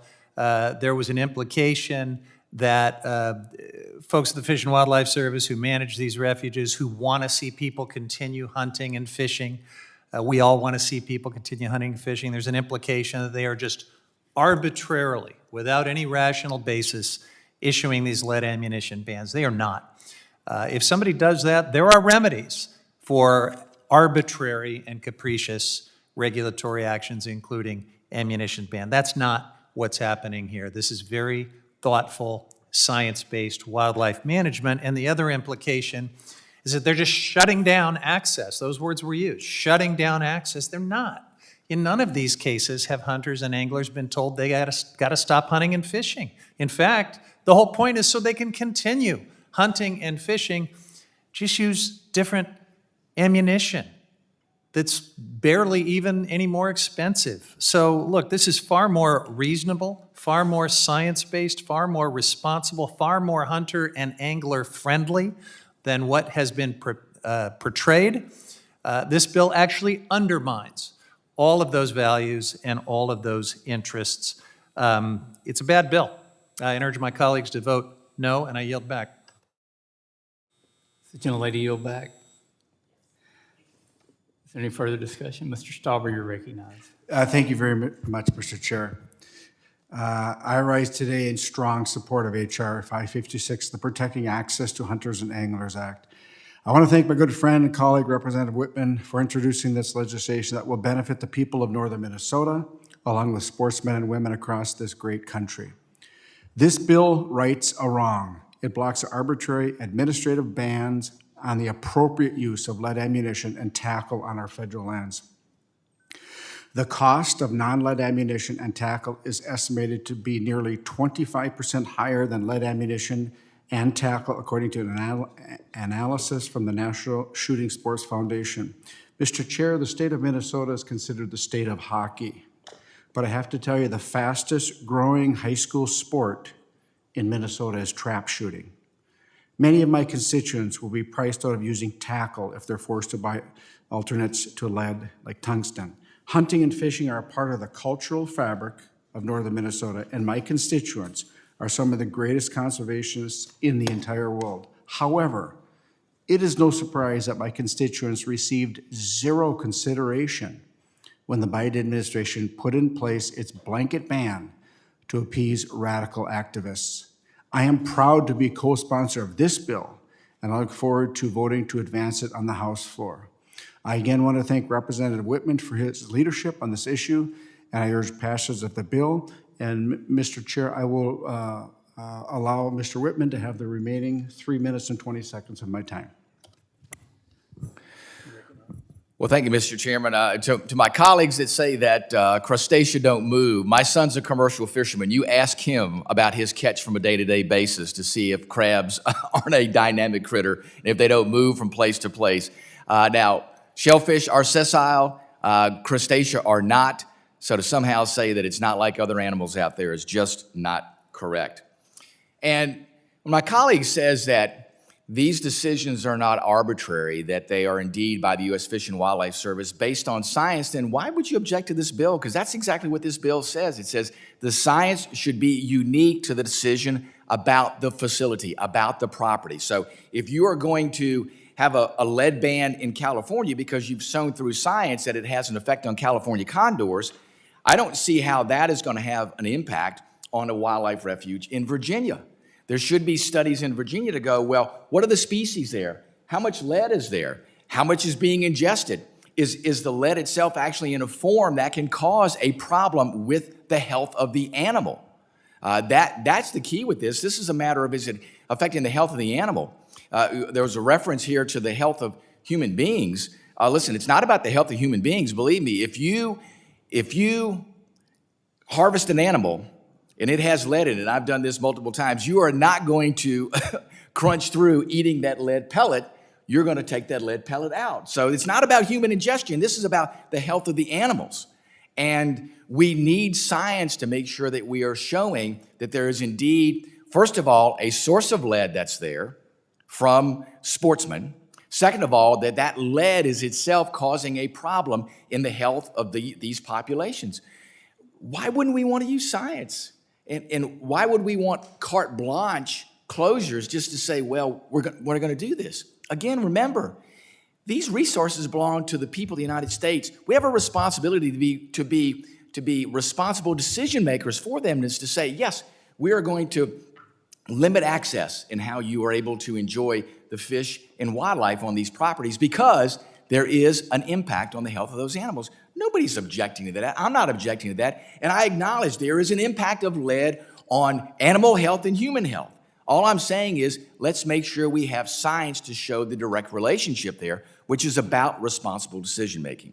And we have a number of organizations that are in favor of this bill: the Congressional Sportsmen's Foundation, the American Sport Fishing Association, the Backcountry Hunters and Anglers, just to name a few of the groups that just are saying, hey, make sure you're thoughtful and responsible. We have an obligation to be transparent about how these decisions are made. I don't think any sportsman out there is going to object if they know we've gathered data, we've shown there's an impact here. We have no problem with being required to use lead, whether it's in fishing sinkers, fishing tackle, whether it's in ammunition.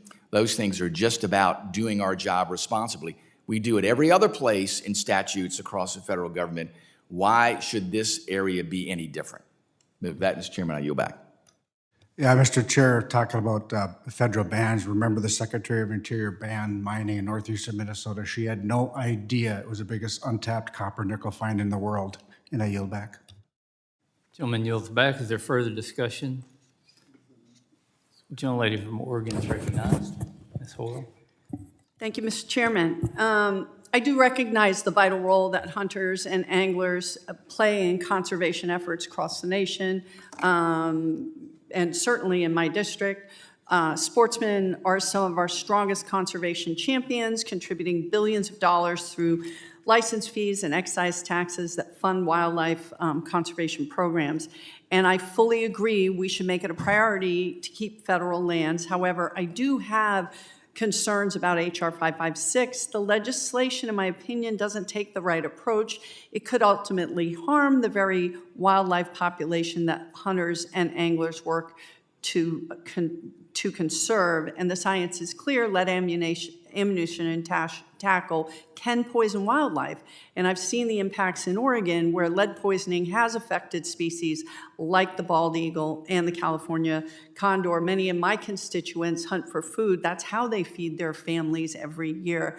And the threat of lead poisoning from lead ammunition is real and something we should take under consideration. This bill, as I read it, makes it nearly impossible for local land managers to address the problem by setting the bar so high that most areas could never meet the requirements, and it would cost too much money and take too long to prove what we already know. This bill could also undermine local control, and in a home rule state, local control is very, very important across my district, regardless of what political persuasion the area is. 38 states already have some kind of lead restrictions that work well. And states like Oregon have shown that you can protect wildlife and keep hunting and fishing at the same time. They've done it with programs like gear exchanges that help hunters and anglers switch to alternatives without breaking the bank, because yes, it is expensive.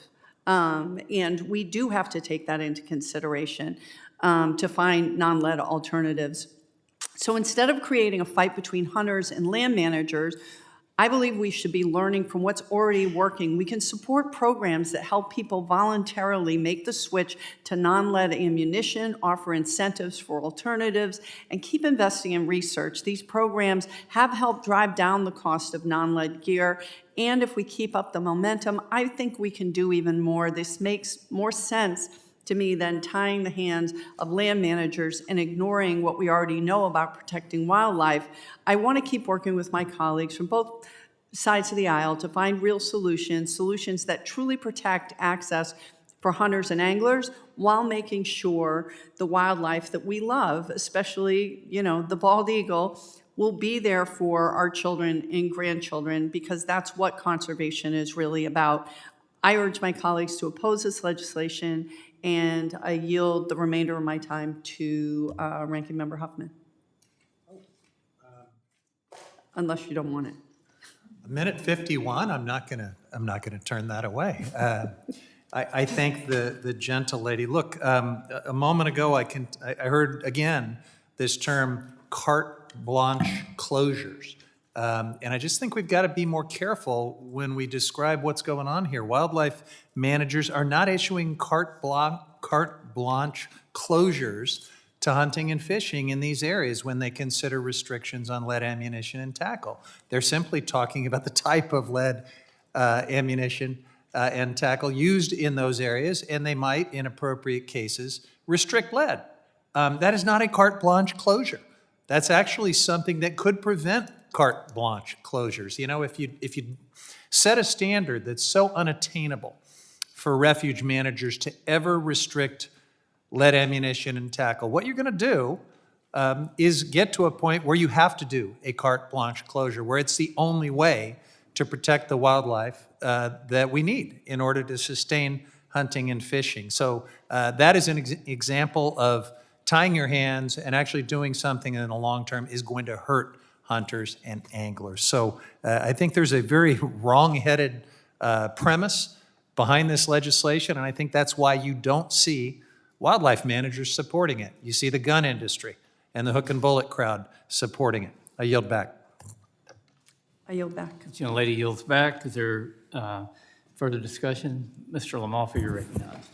And so it gets lumped in as wildlife managers, generally environmental groups and government entities. Hunters still, if they had the choice, would be using lead ammunition much more often than is allowed these days. This all, for me, harkens back all the way to 2004 as a California legislator, when the first big attempt, at least in my time frame, was the Condor legislation, which would set aside 1/4 of the geography of California under, you remember the Pedro bill, right? Yep. So he sat right behind me in the state legislature. I said, so, hey, Pedro, man, how long does this become to statewide full ban? Oh, no, we're just doing this Condor region here. Well, it didn't take that many years until it's a statewide ban on lead. And here we are. And so I appreciate Mr. Wittman's approach to at least try to have a little more of a debate, a little more light shed on what is really happening with lead use and where it's appropriate and where maybe it isn't appropriate. But hunters in general have been dissatisfied with it. Steel shot is more expensive by and large, and it has a higher wear factor on gun barrels, and it does act different in shooting and shooting sport. And so its predictability is a whole lot different than what lead is. And so, we're just have more and more choices taken away. And we know the Democrats are much more interested in lead just being banned in 100%. And the term voluntary gets used on this. It isn't voluntary. People have to respond to when the government makes yet another law and another mandate that you can no longer have a certain product or use a certain product. And in general, we see that if you can't completely ban the guns, then you make it harder to buy the ammunition, where you have to do a background check in California to buy ammo, and you have to be licensed to do that and give thumbprints and the whole works. So it's really mission creep a little bit at a time, and we experience it in my home state much more so. So that's why frequently I'm talking about to the general public nationally, don't do what we do in California if you like your freedoms.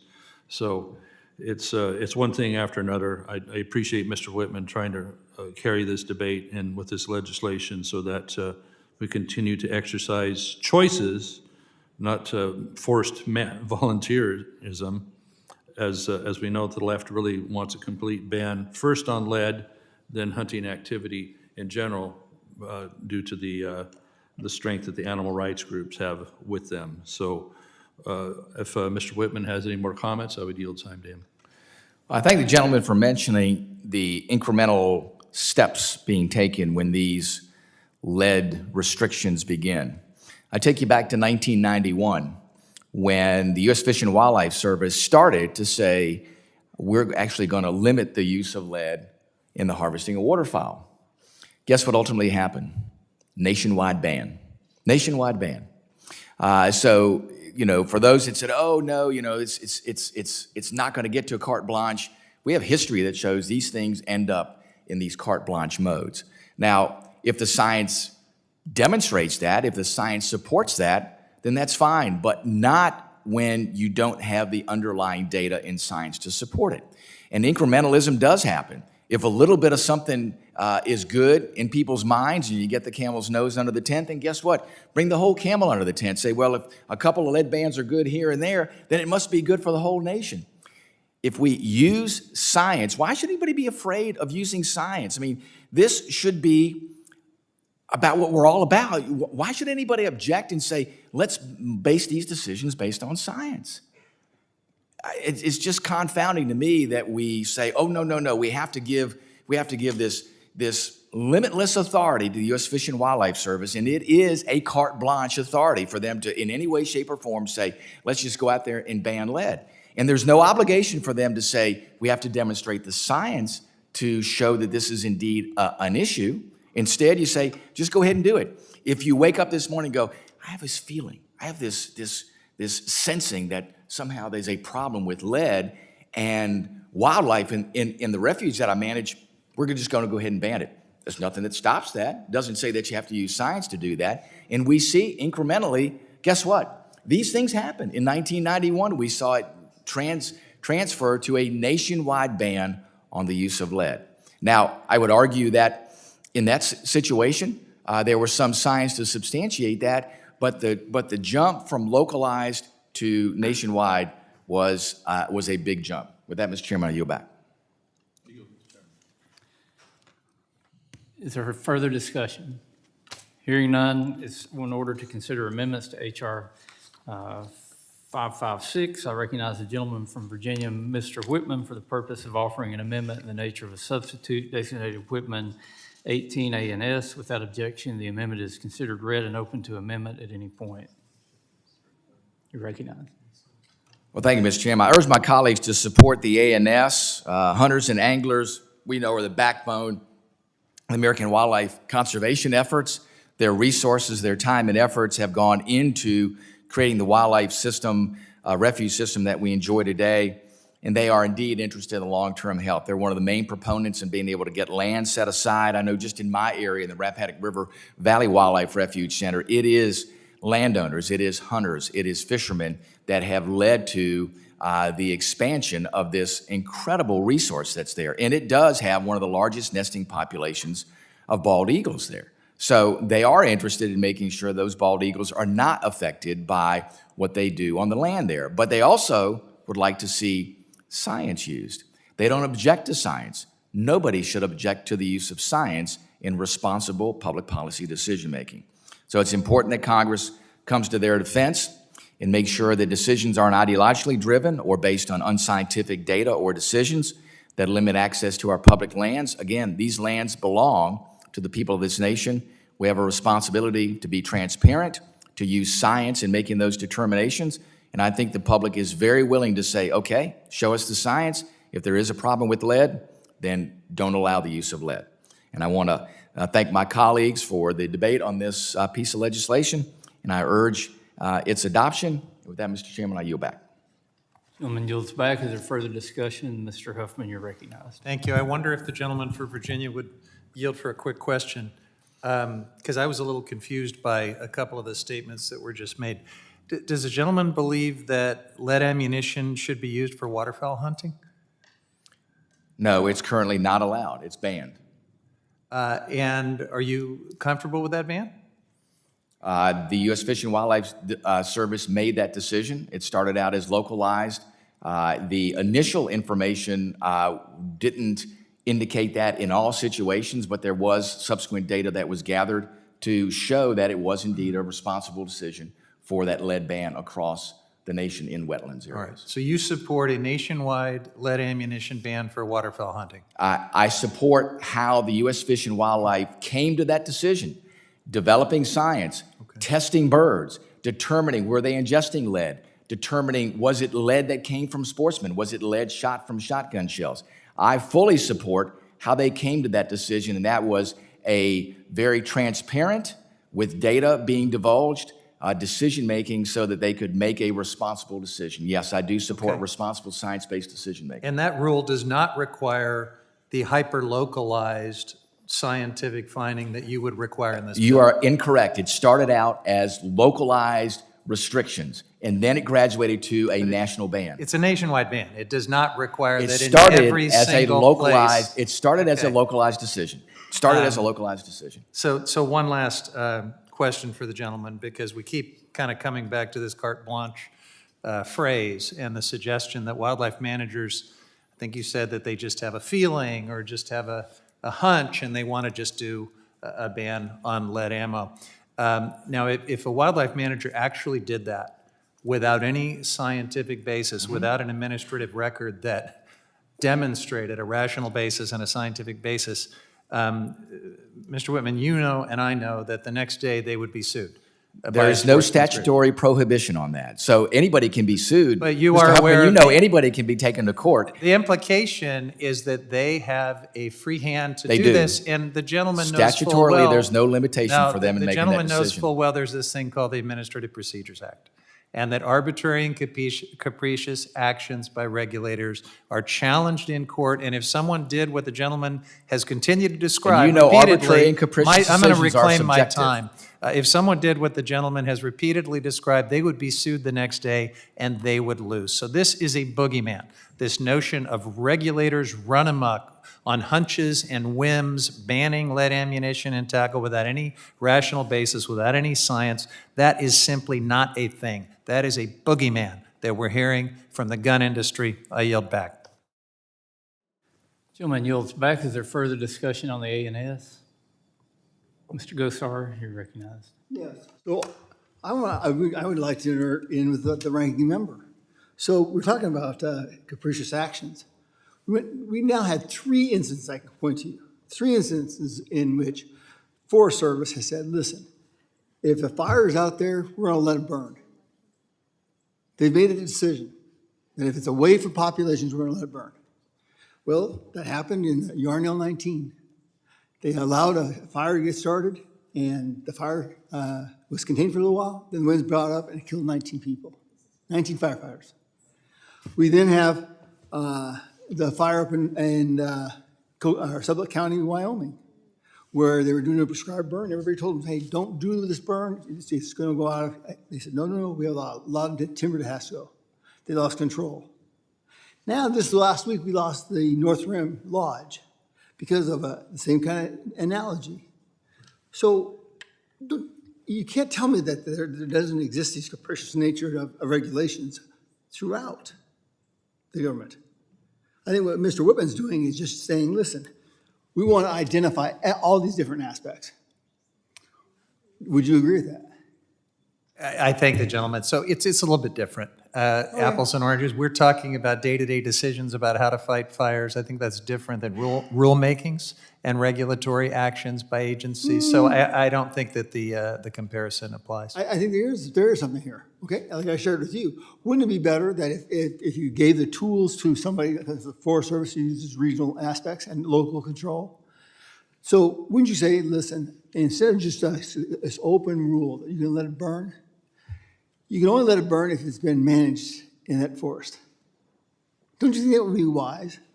And don't you think these are regulations? These are rules. I'd be happy to have an extended conversation with the gentleman about all aspects of fire resilience and public land management and how to make sure that we're proactively managing, because I think the gentleman and I both would like to see proactive management so we're not always being reactive.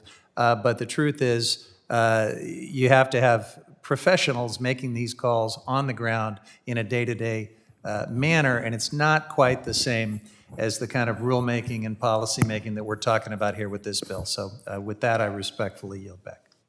I would say differently, but I'll leave it at that for that discussion. Would the gentleman like any time? No, I think. Okay, I'll yield back. Gentleman yields back. Is there further discussion on the amendment?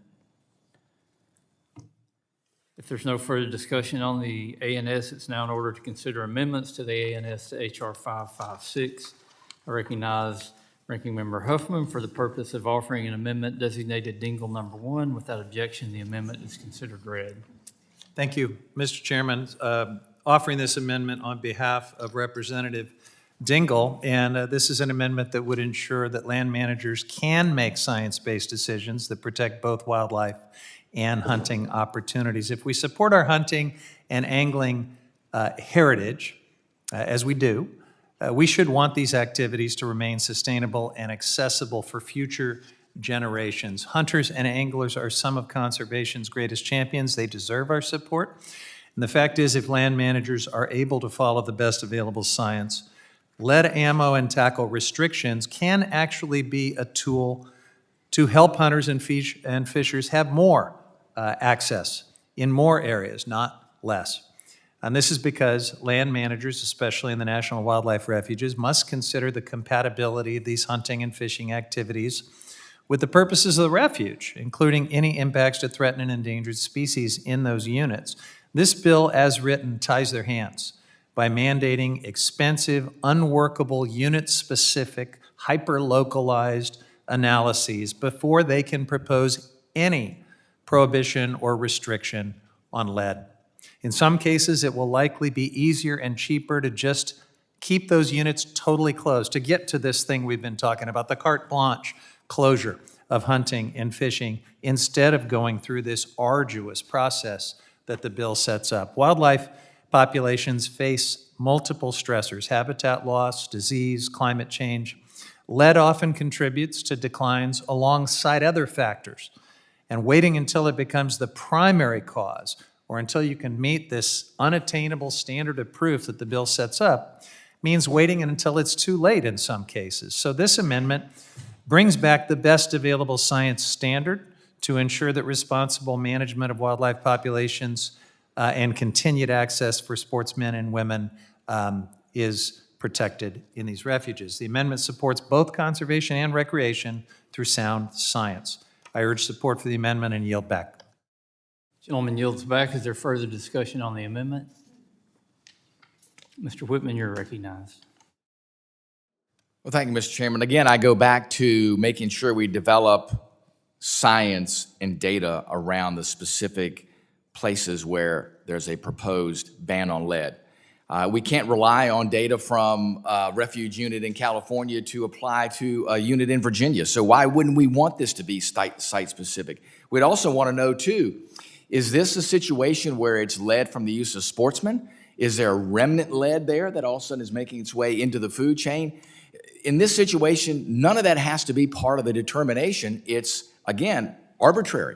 It's going in and saying, we give you the statutory authority at your disposal to make determinations about this without having to develop science, without having to look at the very specific situations of different ecosystems, animal, fishing and hunting conditions, the use of lead. All those things should be part of this decision. This is a complex decision-making that takes place on the activities of sportsmen, on the impact on wildlife, on the uniqueness of those land and water systems there. Yet currently, they don't have to consider any of that. They can just say, no, statutorily, we can do this.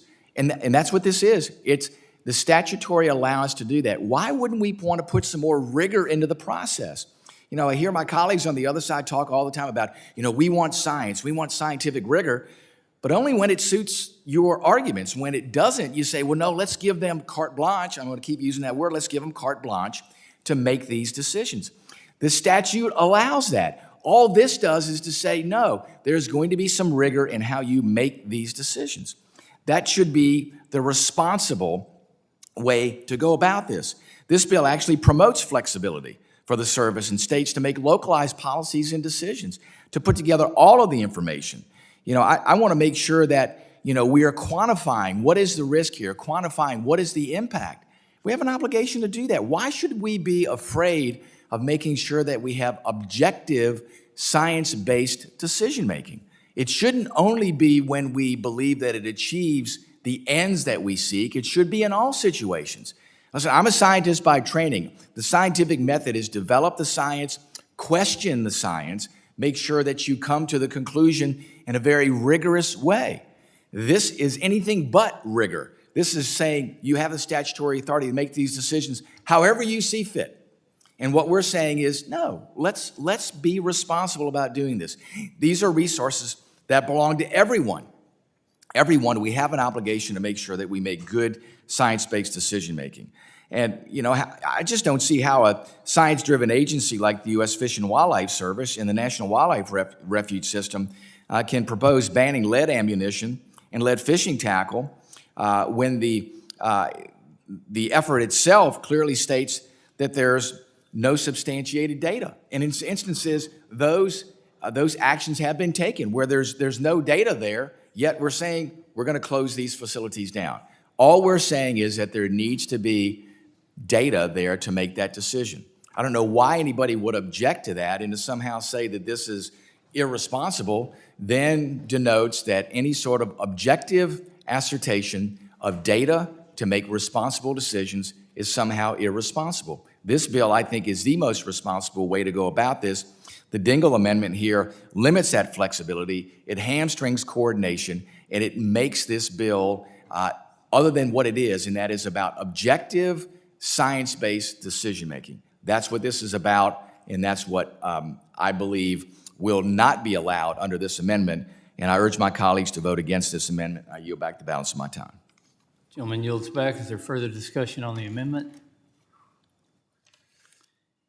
No further discussion. It's in order to, the question is on the amendment offered by Ranking Member Huffman, designated Dingell number 1. All those in favor signify by saying aye. Aye.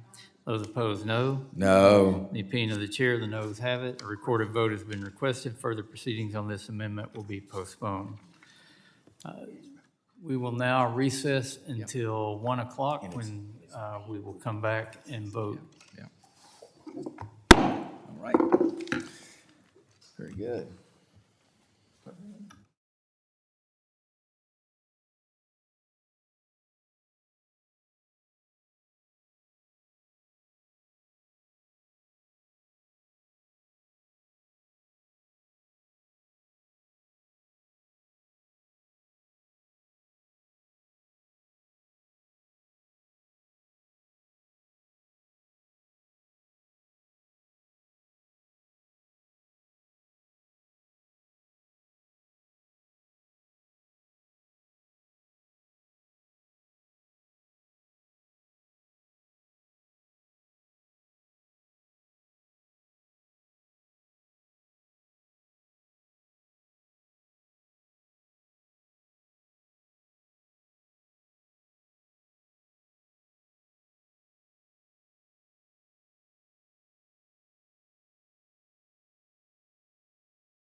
The committee will come to order. The chair notes the presence of a quorum. The unfinished business is on the request for a recorded vote on amendments to the ANS to HR 281.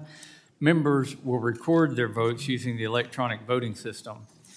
The question is on the amendment to the ANS to HR 281 offered by Ranking Member Huffman, designated Huffman number 1, on which the noes prevailed by voice vote.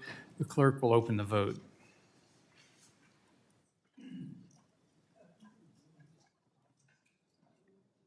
Always a little sluggish. Has to wake up.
Have all members voted?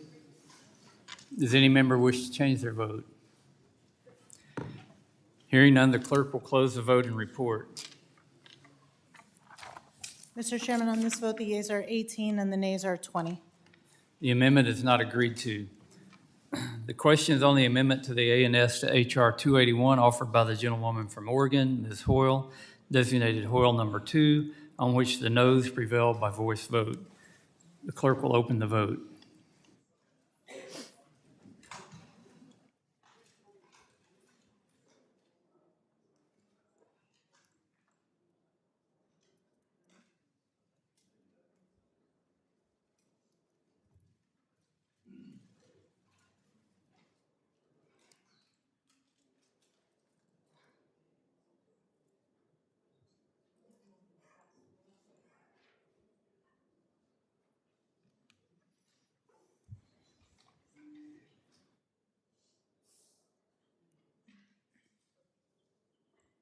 Have all members voted?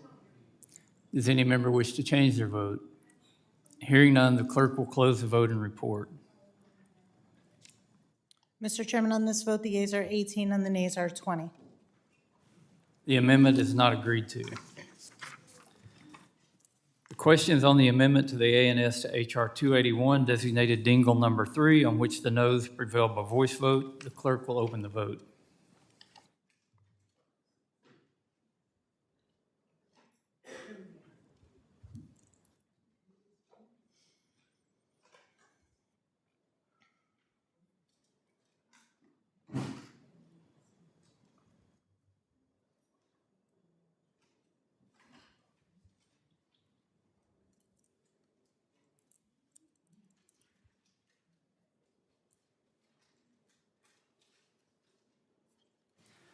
Have all members voted? Does any member wish to change their vote? Hearing none, the clerk will close the vote and report. Mr. Chairman, on this vote, the yeas are 18 and the nays are 20. The amendment is not agreed to.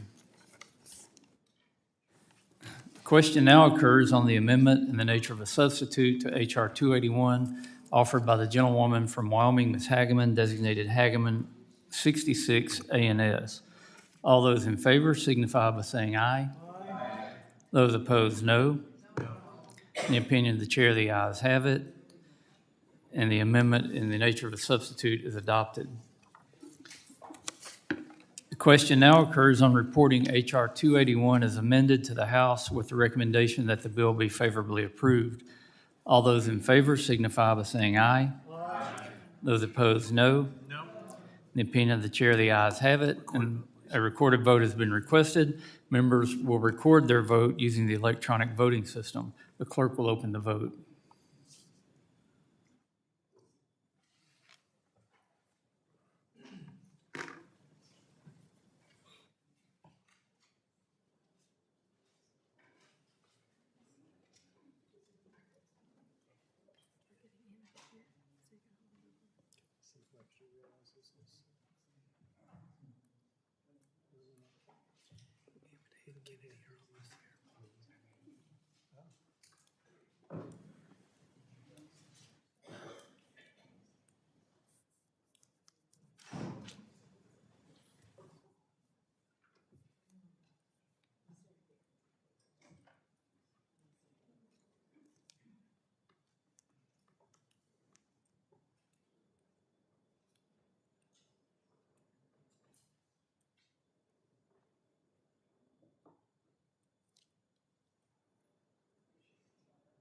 Not even Chick-fil-A could.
Nobody's waiting.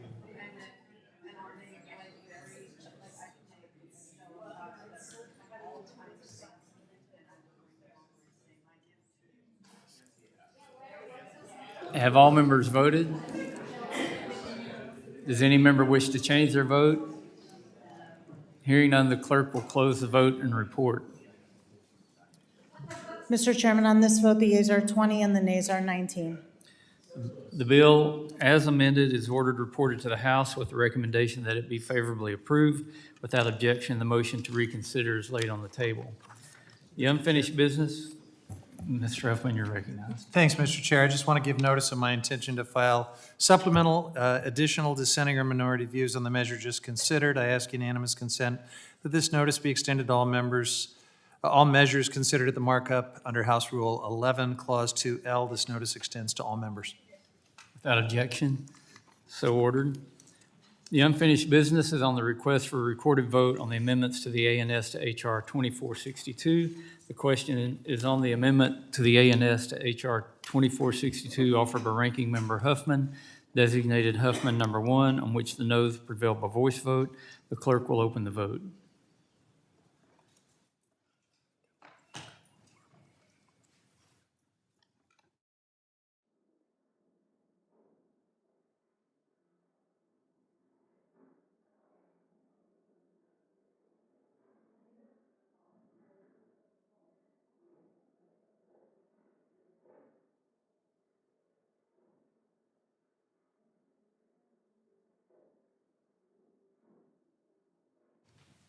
Have all members voted?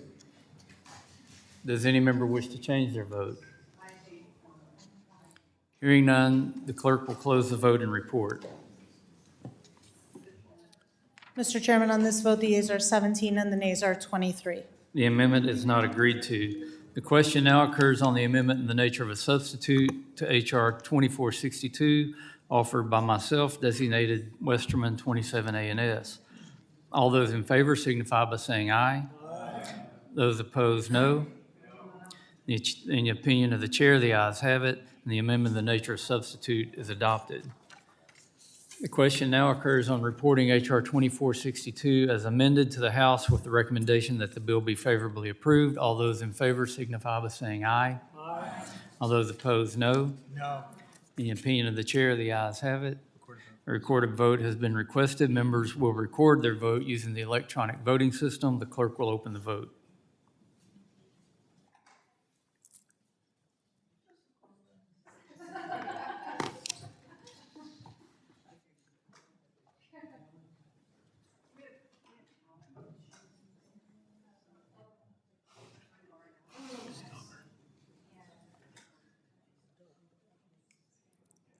Have all members voted, Mr. Stauber?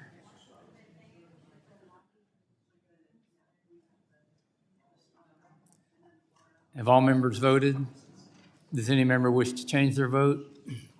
The clerk will close the vote and report. Mr. Chairman, on this vote, the yeas are 22 and the nays are 18.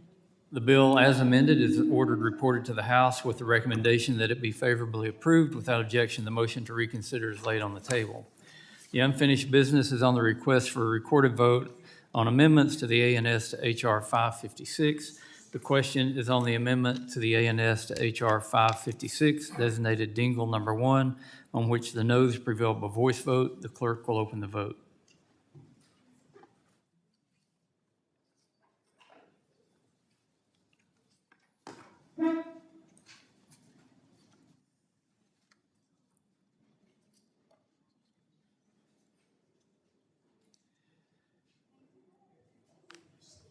Have all members voted?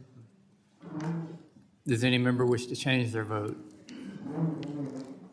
Hearing none, the clerk will close the vote and report. Mr. Chairman, on this vote, the yeas are 17 and the nays are 23. The amendment is not agreed to. The question now occurs on the amendment in the nature of a substitute to H.R. 556 offered by the gentleman from Virginia, Mr. Wittman, designated Wittman 18 ANS. All those in favor signify by saying aye. Aye. All those opposed, no. No. In the opinion of the chair, the ayes have it. The amendment in the nature of a substitute is adopted. The question now occurs on reporting H.R. 556 as amended to the House with the recommendation that the bill be favorably approved. All those in favor signify by saying aye. Aye. All those opposed, no. No. In the opinion of the chair, the ayes have it. A recorded vote has been requested. Members will record their vote using the electronic voting system. The clerk will open the vote.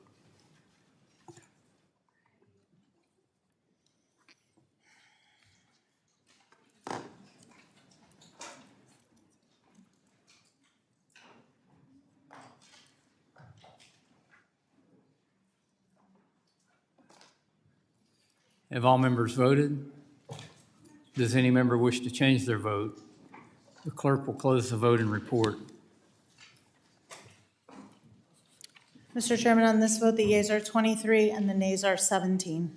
The bill as amended is ordered reported to the House with the recommendation that it be favorably approved. Without objection, the motion to reconsider is laid on the table. We now turn to the UC package. With the cooperation of Ranking Member Huffman and the other members of the committee, it appears that we have worked out an agreement on 9 bills scheduled for markup today. As we have done before, rather than going through a formal markup process for each of the bills, I will make a single unanimous consent motion to report out the bills favorably with any amendments that have been filed and agreed to. Before we begin, does any member seek time to speak on any of the bills in this unanimous consent motion? Mr. Chairman. Mr. Ezell, you're recognized. Thank you, Mr. Chairman. The unanimous consent package champions bipartisan legislation for the benefit of all Americans. I'm especially proud of my bill, H.R. 2293, the Cormorant Relief Act of 2025. This great piece of legislation shows how both sides of the aisle can work together to provide solutions, and in this case, to help lift burdens from the aquaculture community. The double-crested cormorant has been a problem for catfish farmers throughout the southeast region of the United States for far too long, and today is the next step to relief to those farmers. I want to thank the Mississippi delegation for joining my bill, reversing unfair court rulings set in place by groups that have no right to dictate how catfish farmers operate. Thank you again, Mr. Chairman, for including H.R. 2293 as part of this package and for making aquaculture a priority, and I yield back.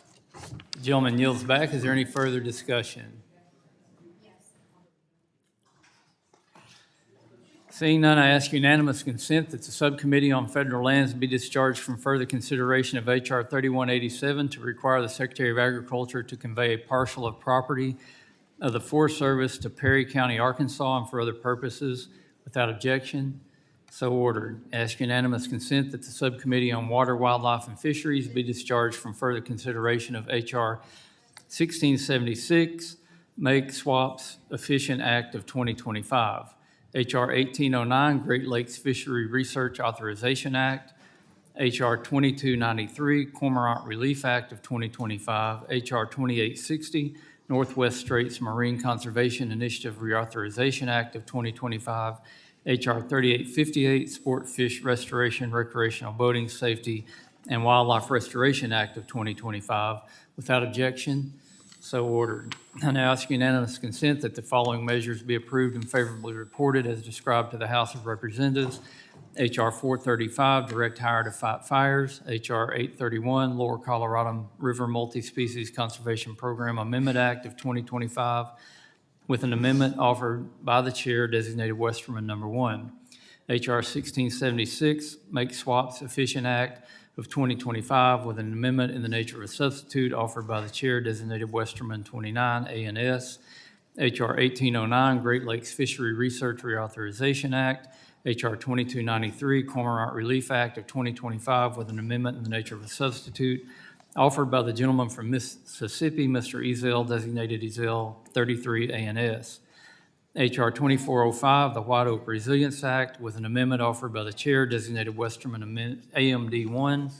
H.R. 2860, Northwest Straits Marine Conservation Initiative Reauthorization Act of 2025, with an amendment in the nature of a substitute offered by the Chair, designated Westerman 28, A&S. H.R. 3187, to require the Secretary of Agriculture to convey a parcel of property of the Forest Service Perry County, Arkansas, and for other purposes, with an amendment offered by the Chair, designated Westerman AMD 1, and H.R. 3858, Sport Fish Restoration, Recreational Boating Safety, and Wildlife Restoration Act of 2025. Without objection, so ordered. Without objection, the motions to reconsider are laid upon the table. I ask unanimous consent that the staff be allowed to make any technical and conforming changes to the documents the committee just adopted, subject to the approval of the minority. Without objection, so ordered. If there's no further business, the committee stands adjourned.